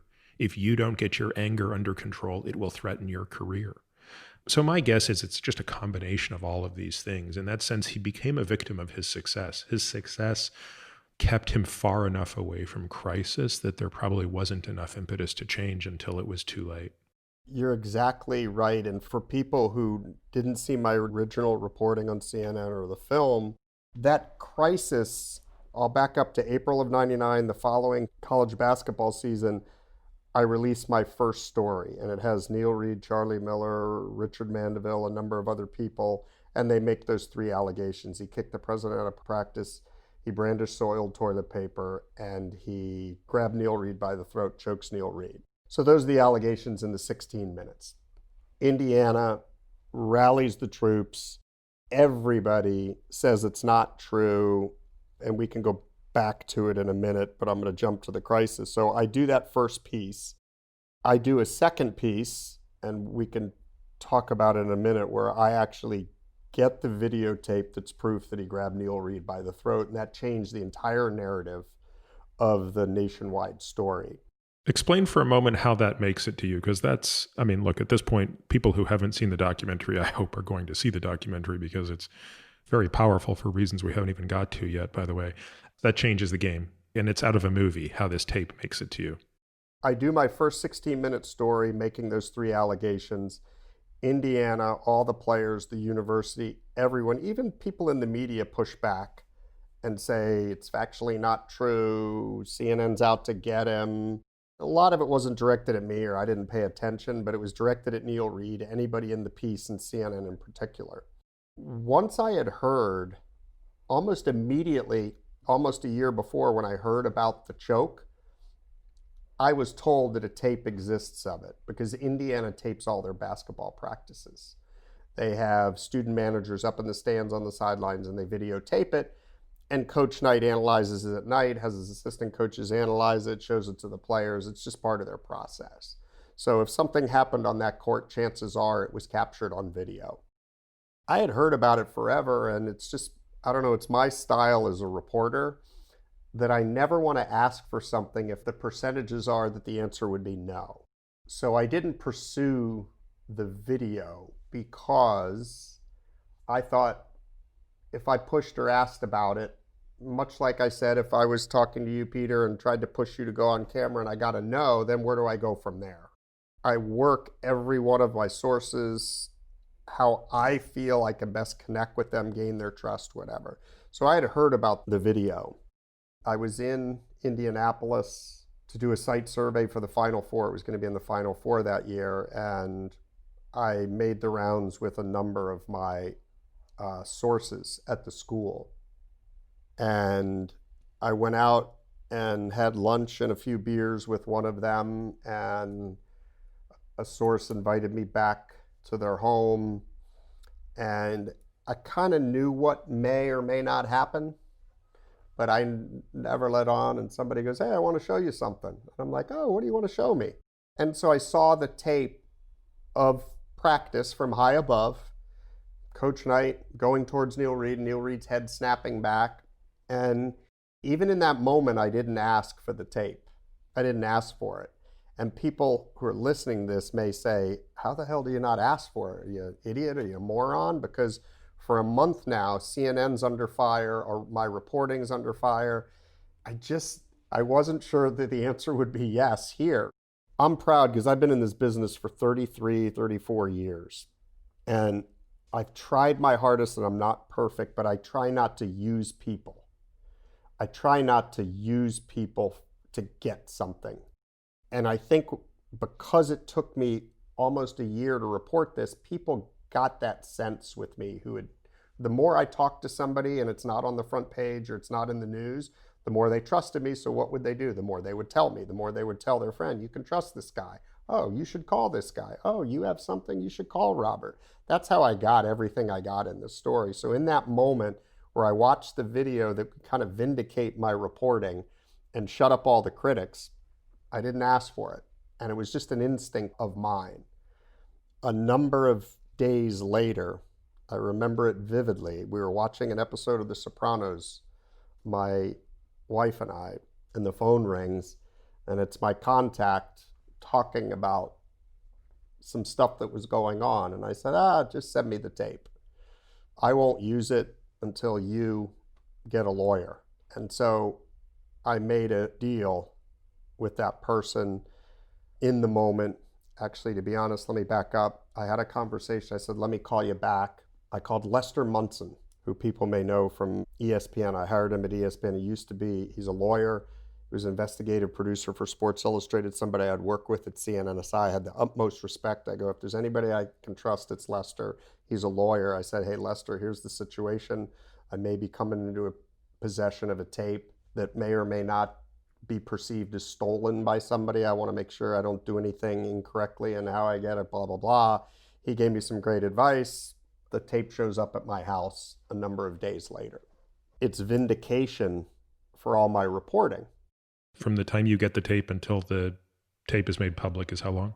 You gave the university a heads up first, right? Because they had dug their heels in and said, you guys are wrong. Yeah, they had dug their heels in. Everybody was attacking Neil, CNN, me, anybody in the piece. That Monday, I'm at Augusta National for the Masters. So Monday, Tuesday, Wednesday, I'm doing all the pre-story coverage for the Masters. But because this night thing is a number of weeks before our first piece had aired, I was kind of scheduled to leave the Masters and come back. I come back on a Wednesday, and the tape had arrived in my mailbox. I knew what it was. I popped it in, but I didn't really even have to look at it. But I actually didn't tell my bosses I had it. And people may wonder why. Because I had given someone my word that I wouldn't run it until the person got legal advice and called me back. And I trust Steve Robinson and Jim Walton with my life. Those are my two immediate bosses. I worked for Jim for 14 years, and Steve quarterbacked this whole investigation with me. We're literally the only two people who were involved. There was no reporter, no nothing. At the end, we had an editor that put it together, but it was just Steve and I. So I trusted them impeccably. But I didn't know if somebody up the food chain would say, we have that tape, CNN's under fire, we're running it. I never wanted anybody to say that I lied to them and that I used them. So the only way to prevent that from happening, and probably being in complete control, where as a producer I am much of a control freak, I didn't tell my bosses I had it. That's Wednesday, Thursday. Friday morning, I get a phone call. I remember it like it was yesterday. I was walking down the hall of my house. The phone rings and I pick it up, and I can tell I'm on speakerphone, and I hear, this is so-and-so, so-and-so, so-and-so, so-and-so, so-and-so, and it's a law firm, a bunch of names. And I'm like, here's the moment of truth. Did I make the right decision or the wrong decision? Because I'm in possession of a tape that vindicates my reporting, but if this phone call goes in another direction and I keep my word, I may never be able to show it. But my instincts told me I was doing the right thing. So there was this long conversation back and forth, and I explained, here's how I think it'll all go down. I kind of convinced the people on the phone call that the best thing to do was let me air the tape. So I go into the office later that day, and I walk into Steve's office and I say, I got the tape. And he's like, what? Rick Davis, he's the head of standards and practices at CNN, had been there, God, probably close to 40 years. He's still there. And he was involved in all the reporting of the first piece. And he says it in an interview I did with him for the film. He's like, we got the tape? Like, he so freaked out that we had it. So I bring Steve, the head of sports, Jim Walton, who later became the president of CNN, into a room, shut the door, and I play it for him. And I remember Steve going, holy shit. And I remember Jim, who was the president of sports, would go on to be the president of the network. He just looked at me and he said, you know, if you did that at CNN, you'd be fired immediately. And we discussed what should happen. And they said, hey, you got to start working on a second piece, and we want to air it Monday. This is Friday afternoon. So I'm sitting there going, oh, okay. So Saturday, I'm starting to think about how I'm going to put together this follow-up piece to my original 16-minute piece. I had just been at Augusta National on Monday, Tuesday, Wednesday, and for those who are not members of the media, which is 99.9% of the people listening to this, when you cover Augusta, you can drop your name. Back then, it was like into a fishbowl in the media center, and they'd pick 20 names out of that bowl who could play the course Monday morning after the tournament was over. I'm starting to put together this piece on Saturday, and I get a phone call from my colleagues and my best friends who are covering the event, and they go, dude, they drew your name. You got a tea time at Augusta National 9 o'clock Monday. So I have to call my boss and say, I know you want this piece on Monday, but please, for the love of God, can I play Augusta and can we air it on Tuesday? And my bosses were so good, they said yes. But I hope people understand why I didn't tell my immediate bosses, because I didn't want somebody to overrule their decision, and I never wanted anybody who placed their trust in me to think I fucked them. And the only way I could ensure that 100% was to hold the tape and not let anybody know I had it. So we air the piece. I put together the piece on Tuesday when I get back. We're going to air it on Wednesday or Thursday. I think we were going to air it on Thursday. My bosses say we have to call Indiana. So I've been reporting this story for almost a year. My bosses say, in order to be fair journalists, we have to give them a chance to respond. I had been battling them for 9 months to a year. And I go, we don't owe them anything. They should see it like the rest of the world. Like, I wanted to throw a haymaker and just have them watch it on TV like everyone else. And to Rick Davis's credit, Jim Walton's credit, and Steve Robinson's credit, they push back, and say, no, to be honorable journalists, to be fair, we have to give them a chance to respond. So they called Indiana. And I kept saying, I don't think this is a good idea. And I said, what if they slap an injunction on us for having stolen property? Then we may be in possession of a tape that we can't air. So there's back and forth between us, and they're all my bosses, so they're going to win. I knew they'd win, but I just kept presenting a front. Plus, it was probably personal frustration of all of the roadblocks and hurdles that Christopher Simpson specifically, and the lies he had said to me over the 9 months, 10 months of my reporting, or now it was over a year actually, of my reporting, that I didn't think we owed them anything. So we call them, and 4 individuals get on 2 private planes. 3 come out of Bloomington. 1 was on vacation in Key West and gets on a private plane, the president of the board of trustees, and they all come to Atlanta. When I had gotten the tape, I arranged to have Neil Reed fly into Atlanta to view the tape to verify it. So Neil flies into Atlanta. I watch the tape with him. I take him into his studio. I play the tape with him. He has a microphone on. I'm interviewing him while it's playing. Probably do 40 minutes of an interview with him, watch it over and over again, talk to him about it. I need to get Neil Reed out of CNN Center because the 4 Indiana Board of Trustees and vice presidents are on their way in. They probably passed on I-85 coming to the airport and from the airport. About 40 minutes after I put Neil in a cab, sent him back to the airport, they arrive. Did Neil come by himself? No, he did come by himself. I called Neil and I said, I have something you may be interested in seeing. There's a ticket waiting for you. I'll have a ticket waiting for you. I'll have a car waiting for you. So we paid for him to come to CNN, but he came by himself. And I had spent 9 months with Neil. I had talked to him over those 9 months before the initial report had come out. Now it was another month later. I had talked to him probably a couple times a week. Sometimes it was just, we were just shooting the breeze. And Neil later did an interview with ESPN for another project about it. And he told them, yeah, Robert and I became friends. We just started talking. And that's my style. If you're real with people and they trust you, they'll tell you anything. And Neil told me everything. And I never reported. I never hung him out to dry. I never betrayed his confidence in me. In fact, when I got married during this whole time, and I went on my honeymoon with my wife to Turkey and then like a cruise through the Greek islands. And I called Neil before that, and then I called him from my honeymoon to say, hey, I'm in Europe. He was playing in Holland at the time. I go, can I come by and interview you? This is before the first piece aired. So he and I had talked forever. So when I called him and said, will you come here? He would kind of almost do anything I asked him to. So he came and watched it. And then 40 minutes later, the Indiana, 2 members of the board of trustees and 2 vice presidents of the school, including Christopher Simpson, came to CNN Center to watch the tape. What was their reaction? As I had predicted to my bosses, but they didn't believe me at the time, I said, you can't trust them, specifically Christopher Simpson. So we literally go into a conference room. It's Frederick Eichhorn, who used to be the president of the Indiana Bar Association, John Walda, who's the president of the board of trustees, Christopher Simpson, and Terry Klapex, who's a vice president who oversaw the athletic department. The reason I thought they may slap an injunction on us is because Frederick Eichhorn was the head.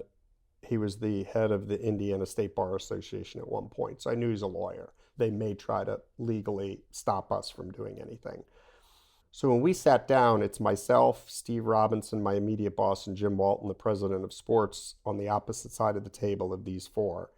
And literally, as our butts hit the chair on our side of the table, Christopher Simpson, Miles Brand's right-hand man, says, we understand you're in possession of stolen property that belongs to Indiana University and we want it returned immediately.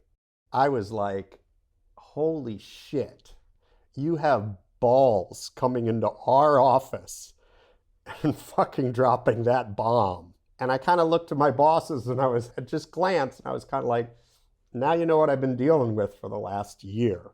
For me, I was like, you didn't believe me. And I'm not going to be able to paint a picture of how powerful the next 20 seconds was.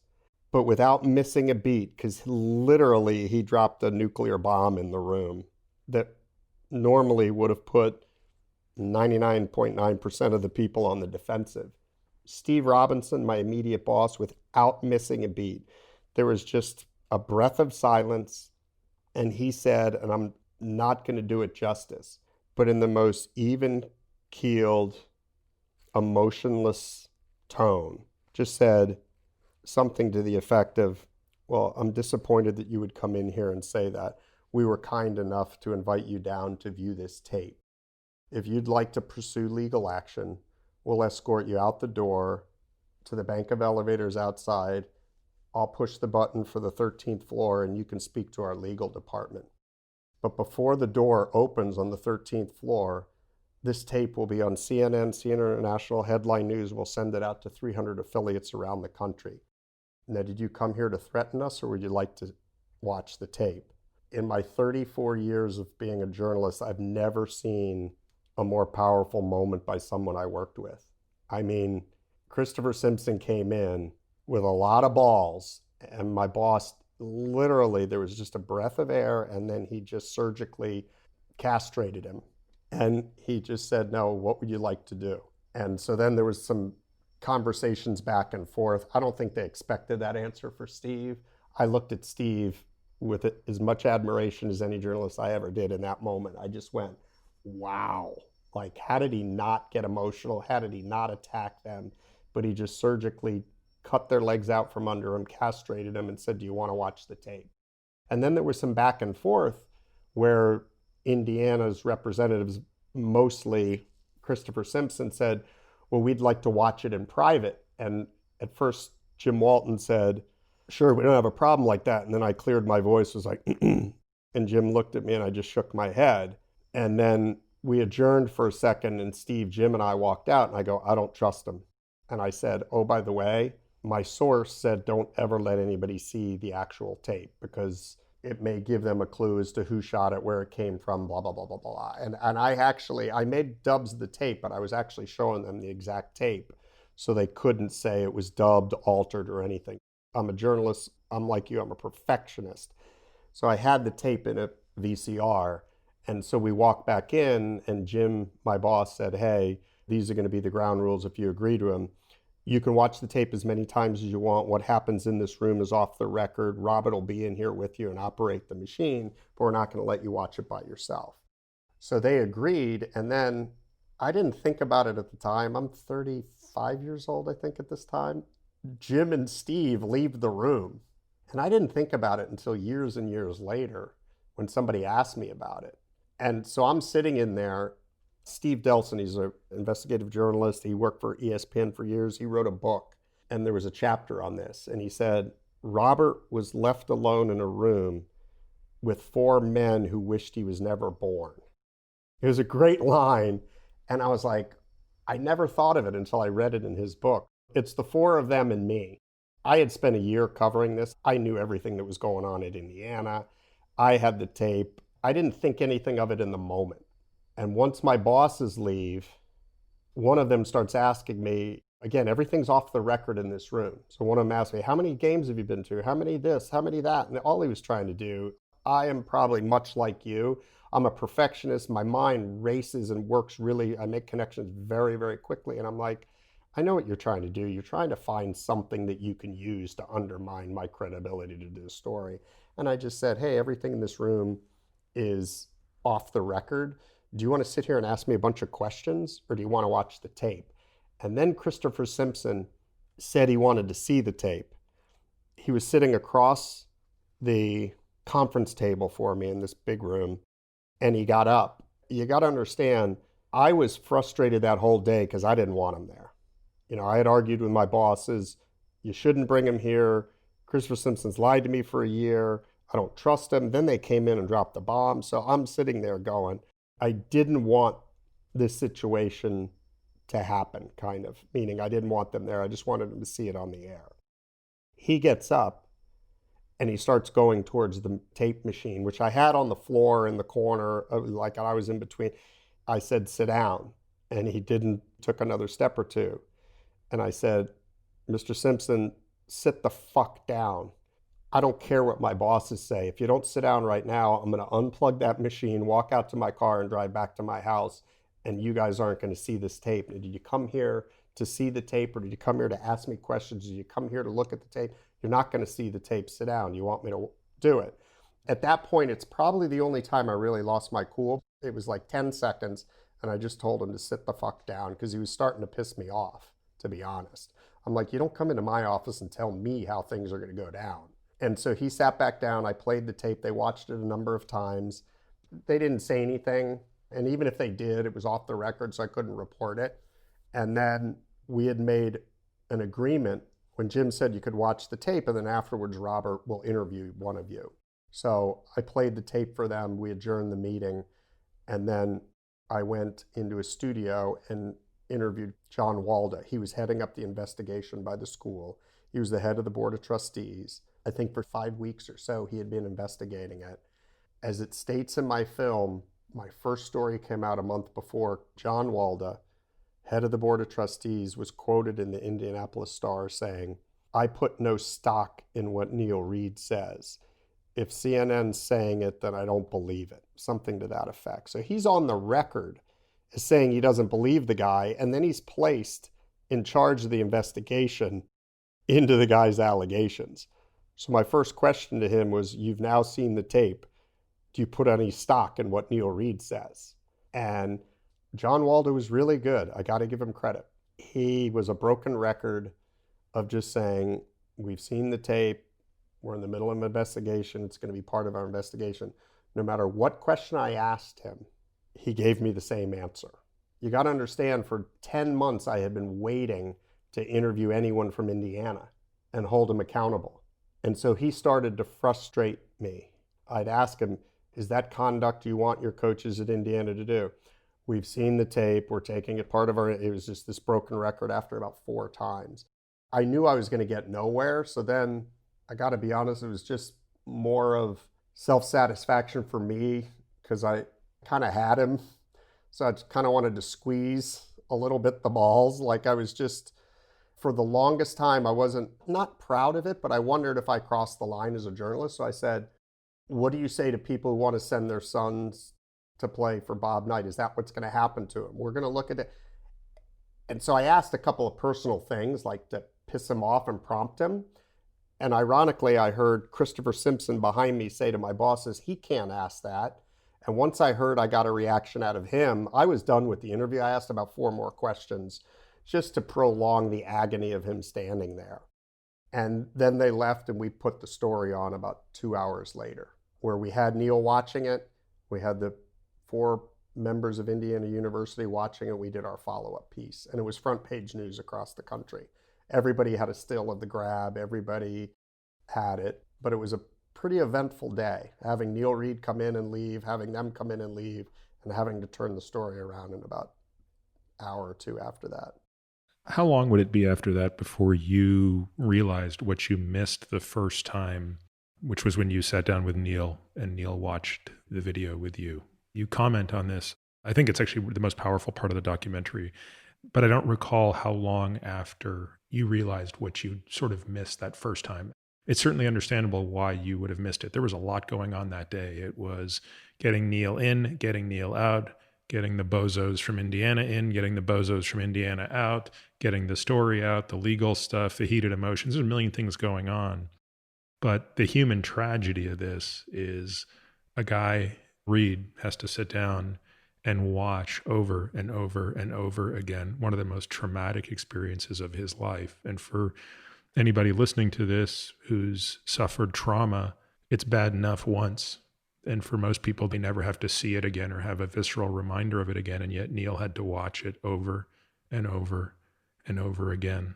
You noticed that later. I noticed it immediately. I had spoken to Neil for 10 months. To be honest, he had probably told me things that he had probably never told anyone else. Like, that's how close we were with regards to this incident, this moment. There's things he can or can't tell his parents. He didn't really speak to other teammates. Once he left Indiana, he had no contact really with any of them. In the moment, I knew how difficult it was for him. In the moment, I knew how much he trusted me. I knew how far I could push him, maybe the wrong word, but dig and pull it out of him. I knew in the moment how painful it was for him. But sadly, the focus of that day, and to answer your question, probably 15 or 16 years later until I truly, honestly noticed how I fucked up or what I didn't do. You have to understand, as a journalist, you have to be impartial. I can't be Neil Reed's friend. I have to report the story. But in order for him to trust me, I have to spend a lot of time and have this trust. He would tell me anything and everything. So when the first story comes out and he's under fire, I spoke to him for a month after that. And then when he comes back in and watches it, the purpose of that second story was to say, we did a first story where this young man alleged these three things and everybody said it was factually incorrect. Oh, by the way, it was correct, and here's why. You can see it for yourself. The trainer for Indiana University, after our first story came out, said, the choking thing never happened. You can give me a lie detector. It never happened. We lined up all the people who discounted our original story. And our second story, as I say in the film, just focused on the journalism of, was what we reported right? And was what Neil Reed initially said to us, was it factually accurate? And that's what the second piece was. What I say in the film is I missed the human story sitting right in front of me.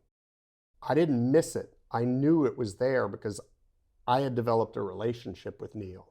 If I could turn back the clock 20 years or whatever, I probably would have done a follow-up piece with Neil several weeks, several months, whatever later, to say, what was this like personally?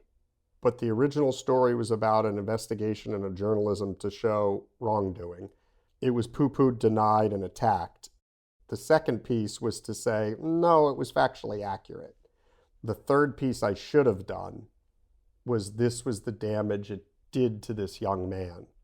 And as I state in the film, Neil and I stayed in touch for a number of years after that. And I probably erred on the side of, in the moment, keeping him somewhat at arm's distance. There's this balancing act. If you get too close to a story, you're going to make mistakes. If you become friends with the people in your story, your credibility is going to be questioned. And there's a fine line to walk. Looking back as a human being, and that's why I devoted so much time to it in the film, is when I was asked to do this film, one of the first things I did is take out the box where I had all the materials from my reporting, and I watched that.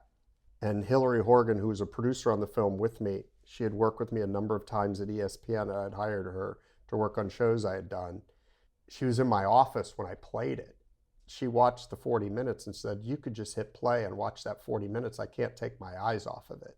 To answer your question in a long roundabout way, that's really the moment when I was in this office with Hillary and she watched it and she just said, oh my God, look at the trauma on him. Look at this. And that's why when I went to do the film, I showed everybody it. And I confessed that I fucked up as a journalist. And I did the journalistic part of the story, but I missed the human story sitting right in front of me, which was Neil. It's just got the saddest ending in a way. I mean, it's sort of a bittersweet ending as you walk us through in the documentary, which is that Neil seems to go on and do okay. I mean, he marries a wonderful woman. He has these great kids. He's coaching kids in high school playing basketball. He seems to be an amazing coach. The athletes love him. And he dies of a massive heart attack at the age of 36. You just couldn't script something like that. It's so tragic. And so while there's a part of me that thinks, how amazing is it that this guy who is so traumatized, so humiliated, manages to not pass that on to others? And that's a big deal. Most people who traumatize people are themselves traumatized. And he could be someone who stopped the cycle at such a young age is amazing to me. And yet, I don't know, not knowing anything about him, I can't help but wonder, was he able to sort of reconcile all the horrible things that had happened? And why did he have to go so soon? I thought that was the most powerful thing. Again, as I look back, I saw so many things 16, 17, 18 years later, as I put the film together and relived my reporting from long ago. And one of the more powerful things to me was what happened that caused Neil Reed to leave Indiana. Took everything from him. He once told me, he said, Robert, I don't know what's worse, never having your dream come true or having your dream come true and it turning into a nightmare. And that's what happened to him. His whole being, from probably 6, 7, 8 years old on. You can see him in the film in a Bob Knight basketball camp t-shirt when he's under 10. His whole life was to go there, play. He said it was an out-of-body experience for him to put on the candy striped sweats at Indiana and walk out on, run out onto Assembly Hall. So when it turned into a nightmare for him, he questioned his entire being and everything that his life had led to that point. When Neil Reed left, Bob Knight didn't lose anything but a point guard, who he quickly replaced. He still had 3 national championships, an Olympic gold medal. He was still in the Hall of Fame. And yet, all these years later, he never overcame Indiana firing him for that. And yet, Neil was able to put it behind him. For 20 plus years, Knight wasn't able to put that firing behind him. He finally returned to Assembly Hall last year, but it took him 20 years to come back. So he held that grudge for 20 years, whereas Neil struggled for a number of years, but ultimately put it behind him. And the abused, as you point out, the abused didn't turn into the abuser. I went out to California to the high school where he was a teacher and a coach. He only coached basketball 1 year. He coached football. He was mainly the golf team coach. And I talked to a number of students. I talked to the principal. I talked to the athletic director. In many ways, he was the Pied Piper at that school. He would walk through the courtyard and everybody would go, hey, coach, hey, coach, hey, coach. They said he had an infectious smile. And it was everything. I almost think Neil turned into everything he wanted Coach Knight to be and everything he wanted from Coach Knight while Neil was at Indiana. Everything he yearned for. And a number of the players have said that. A lot of the players I interviewed in the late 90s, to a man, they all said, I didn't have a relationship with Coach off the basketball court. If you look back to the guys on his 75, 76 team, his 81 team, his 87 team, many of them have had relationships over the years with him. I think that 90s era, because they didn't have the success, he turned on them and never let them get close enough to him. I think Neil became the coach that Bob Knight never became. Yeah, he's won 3 national championships, an Olympic gold medal, and he's in the Hall of Fame. But the kids at Pioneer Valley High School loved Neil Reed. And I'm not saying that because I'm biased or anything. I went out there and I was shocked by the emotion they still held for them. I interviewed one student who said, he's been gone 4 years. I still have the last texts he sent me on my phone. I've never deleted them. It's a kid who's a golf pro. Neil helped him get a job. He played on the golf team for him. He said Neil was a Nike guy. He goes, every day I only wear Nike. So I have Neil, I have the Nike swoosh on my chest or my arm or in my hat to remember how I got here. It was Neil. There's all these stories that just blew me away as to the man he became before he passed away. And at such a young age, that's the part that just amazes me, is to put yourself back together after all this. It's humbling. You sent me an email a month ago, maybe longer, and I couldn't believe you dug it up, which was the last tweet that Neil sent about 10 days before he died. Do you remember that? Yeah. Do you have it in front of you? Because I don't. I can recite it, but if you have the exact wording. I do. So it was 6 days after Jerry Sandusky was found guilty in the Penn State scandal, and it was 10 days before Neil died.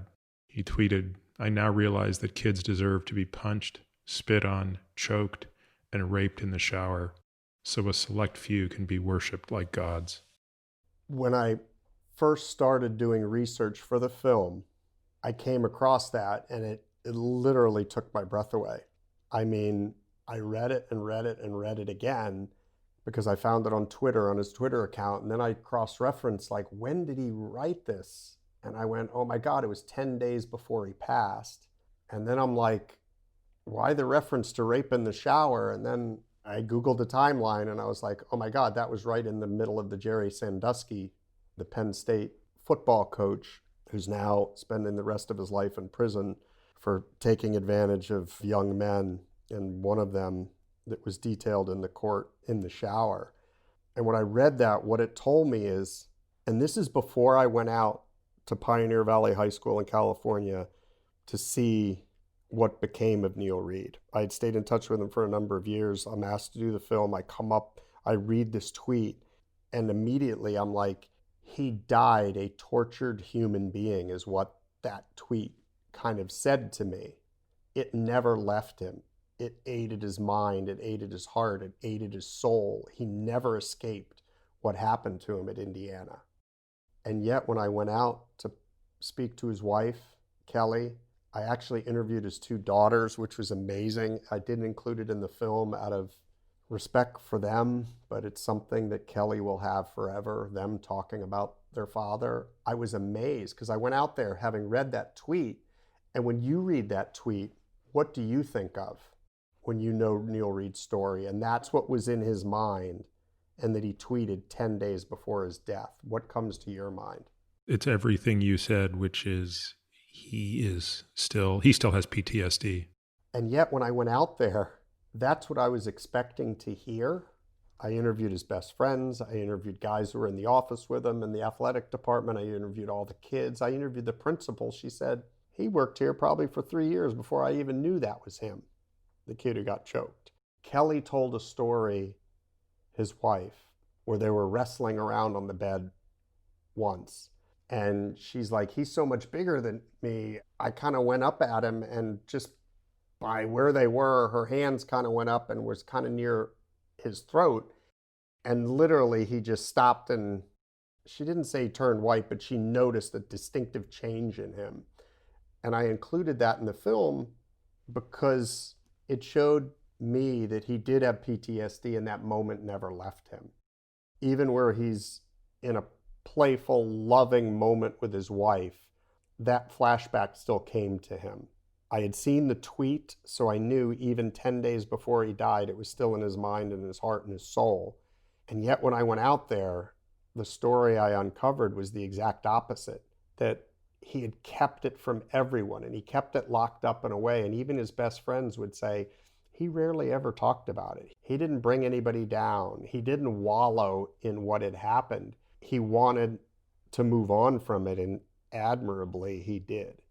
What do you think Knight's legacy is going to be? I mean, I guess just for posterity, we can finish the story somehow to the amazement of any sane person, despite having video evidence that Knight choked a player, which by extension effectively means every other allegation is true. Somehow this university in its infinite wisdom decides not to fire him. And instead, in arguably one of the top 10 acts of cowardice in the history of at least the modern civilization, comes up with this goofy idea of, well, you get one more chance, but it's going to be under a zero tolerance umbrella. I don't think it took very long for him to violate his zero tolerance, right? It wasn't it later that year? It was in the fall of 2000 that he grabbed another kid's arm, and I don't even want to go into the story. It's so idiotic. But the point is, it didn't take long for him to violate zero tolerance. He got fired. And I got to tell you, I hope that the kids that chanted his name and cursed the kid who got grabbed, that ultimately led to his firing and all the basketball, I hope those kids are able to watch the videos of themselves 20 years ago and at least have some degree of appropriate shame and remorse for the way they behaved. He goes on to coach 8 years, I think, at Texas Tech before retiring. And I don't know, he's done some commentary work on ESPN. Look, he's at the end of his life now. He's 80, at least to my eye. Doesn't look too healthy. What's his legacy? I think it's mixed. I think it's very mixed. I want to back up one thing, because you spoke earlier about having a devastating crisis that kind of brings an awakening to someone. In a perfect world, my reporting of what happened, my getting the tape, could have been that moment for Coach Knight. I'm an optimist. And at that point, as much as I had battled Indiana, when they placed him under zero tolerance, which means if you do, we're going to wipe the slate clean. You've been here 29 years. We don't want the faucet just to keep dripping of all these bad things you've done over the 29 years. We're turning it off. But if there's one more drip, if there's one more outburst, you're gone. You would think that would have been the devastating crisis that would have given him an awareness that he had to get his temper under control and all these things. But it didn't. When he grabbed a student, that was a public violation or breaking of zero tolerance. I was getting phone calls almost immediately after zero tolerance of the ways he was breaking zero tolerance. He wasn't showing up to functions. I think what ended up happening with Coach Knight is he met with Miles Brand and kind of, for lack of a better term, begged and pleaded for his job. Miles Brand gave him one last opportunity, partially, I believe, because what he had accomplished at the school, and partially because he believes Indiana, the university system, was partially responsible for allowing it to happen. So how can the school allow it to happen forever and then all of a sudden say, you're out of here because of this? And again, as a journalist, I try not to take sides in it, but I see his thought process in giving him one last chance. And in a perfect Pollyannic world, he changes. The people around him keep him under control, and he breaks Dean Smith's record for all-time wins at Indiana. And this is a learning experience for him. But it was anything but. Immediately after zero tolerance and keeping his job, he resented the people at the school. He resented, from everything that everyone told me, he was like, how dare you humiliate me like this after everything I've done for the school for 29 years, winning national titles, graduating young men, winning an Olympic gold medal. Like, how dare you question me? And that's where it becomes about I and me, and he's a bully and all that stuff. So this could have been that devastating crisis that you talked about earlier. The hope was that it would be, but immediately after it wasn't. I was getting phone calls. One of them I got that I talk about in the film was that he was suspended for 3 games and had to pay a $30,000 fine. So he met with the head of the university council for the school, Dottie Frapwell, to decide what games he was going to sit out, how he was going to pay the fine, $5,000 out of 6 checks, however they were going to do it. I was told he screamed and yelled at her, called her the C word, did this. And so I get a phone call that this happened. So I can't report it because I don't have 2 eyewitnesses as a journalist. Me, I like to have 3 or 4, verify it. So I can't report it. So what do? I pick up the phone and I call Dottie Frapwell. And it was a great phone call because I don't know if it was her assistant, but whatever picked up the phone, goes, Dottie Frapwell's office. I goes, Dottie there? Yeah, she's standing right here. May I ask who's calling? I go, Robert Abbott from CNN. May I ask what this is regard to? Oh, a meeting she had with Coach Knight. I'm put on hold. Dottie can't come to the phone right now. Can I take a message? I said, yeah, have her call me. Here's the number. Because I don't know this is true. I've heard it, but I don't know as a journalist. I can't report it. I don't know if it's true.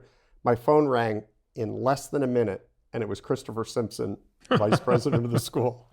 And I remember mouthing into the phone, you dumb mother blankety blank, like, how stupid are you? Like, I wasn't sure it happened, but the fact that he called me back within like 30 seconds told me, yeah, I'm pretty sure it happened. Now I got to find out if it did. And when he was ultimately fired, it was put in one of the reasons he was fired that exact moment. He berated her, et cetera, et cetera.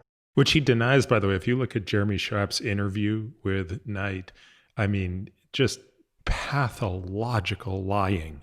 Just pathological lying, probably to the level of what a psychopath is capable of. Right. Again, when I go back to what we talked about early, what fascinates me in a story is an onion. You can peel away layer upon layer of the genius, the brilliance, the perfectionist that is Bob Knight. I will say this. I interviewed and spoke to a lot of players throughout his tenure there, and I can't think of one that was a punk. He recruited really, really quality individuals. I remember after my original reporting being how impressed the body of people I spoke to were. And I interviewed Angelo Pizzo For those of you who don't know, as a screenwriter, he wrote the film Hoosiers, which is based on Milan basketball. Gene Hackman plays the role that was kind of fashioned about Bob Knight. He also wrote the film Rudy, the Notre Dame kind of walk-on football player. I interviewed him, and the reason being is Hoosiers came out right before he won the 1987 national championship. And Angelo told a great story about the Academy Awards. This film was up for, I think, 2 Academy Awards. Dennis Hopper was up for one. Sorry for the tangent, but it's an interesting story. So Angelo's an Indiana grad, and so is, I believe it's David Onspar, his co-writer, producer, whatever. They did the film. So it happens to be the Academy Awards are being played the night of the national championship game, and Indiana wins and is now in the national championship game. So Angelo Pizzo has to decide, do I go to the Academy Awards where my film's up for 2? I think it was up for Dennis Hopper and score, a musical score, something like that. Or do I stay home and watch my beloved Indiana? So there was a rehearsal for the Academy Awards, and they gave Dennis Hopper like a Sony Watchman. And they said, hey, when you're there for the rehearsal, can you turn on the Sony Watchman and see if you can get ABC or NBC, whatever the network is that's going to show the game the night before. So Hopper's in there for the rehearsals, and he's like, there's no way. There's so much RF in this building, you'll never get a signal. So the 2 directors, writers, producers of the film stayed home to watch Indiana and didn't go to the Academy Awards. When Knight wins the national championship that night, he invites Angelo Pizzo to a practice. And Angelo tells me the story. He goes, I go into Assembly Hall, and like I told you, it's usually locked and you're not allowed in there. He's sitting way up high, and he sees Knight looking at him, and he's like, God, I felt so uncomfortable and awkward. Should I be here? And he's such a great storyteller. And he says he almost gets up to leave, but he stays. And then a trainer comes up to talk to him right at the end of practice, says, Coach Knight would like to meet you. He says he walks down to Coach Knight, and they start talking. I liked your film, blah, blah, blah. He goes, what are you doing? He goes, why? He goes, I'm going on a recruiting trip, and you're coming with me. So he gets in a car with Coach Knight. I think they drive to Chicago, or maybe they got on a private plane and then flew to Chicago. I forget, but he basically spends like the next 10 hours with Knight as he goes on a recruiting trip. And he said he talked about Russian history with Knight for like 6 straight hours. And the reason I bring this up is in many ways, Coach Knight is brilliant, a genius. He's, as only God can do, gives some of us amazing gifts in one area and so many flaws in another. Pizzo talked about how smart he was. They jumped from topic to topic, mostly about Russian history. And he goes, I consider myself a Russian history buff. Knight blew me away with the stuff he knew. We rarely talked about basketball. And that's the genius of Coach Knight, how well read he was, how he can motivate people. But ultimately, like Icarus, he didn't understand his flaw and he flew too close to the sun. He couldn't control his temper. Dave Kindred, who I mentioned earlier, says in my film, he goes, he had an anger in him. I don't know where it came from or why it was there, but it never left him. And that was ultimately his undoing. Robert, the story it means so much to me on so many levels, and it is a cautionary tale. Even though Knight is a very extreme example of this, I don't think I would have gone to the lengths to have this podcast with you if I didn't believe that others could benefit from sort of a deeper examination of this. The work you did on this was amazing. I'm so grateful you did it, first and foremost, for Neil.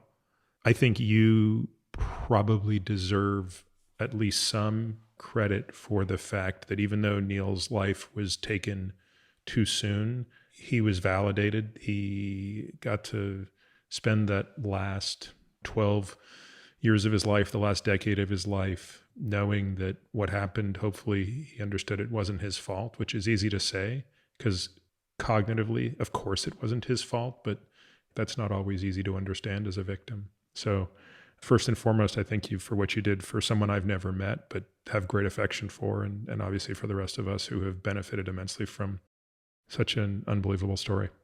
I owed it to Neil. It's as simple as that. I owed it to Neil.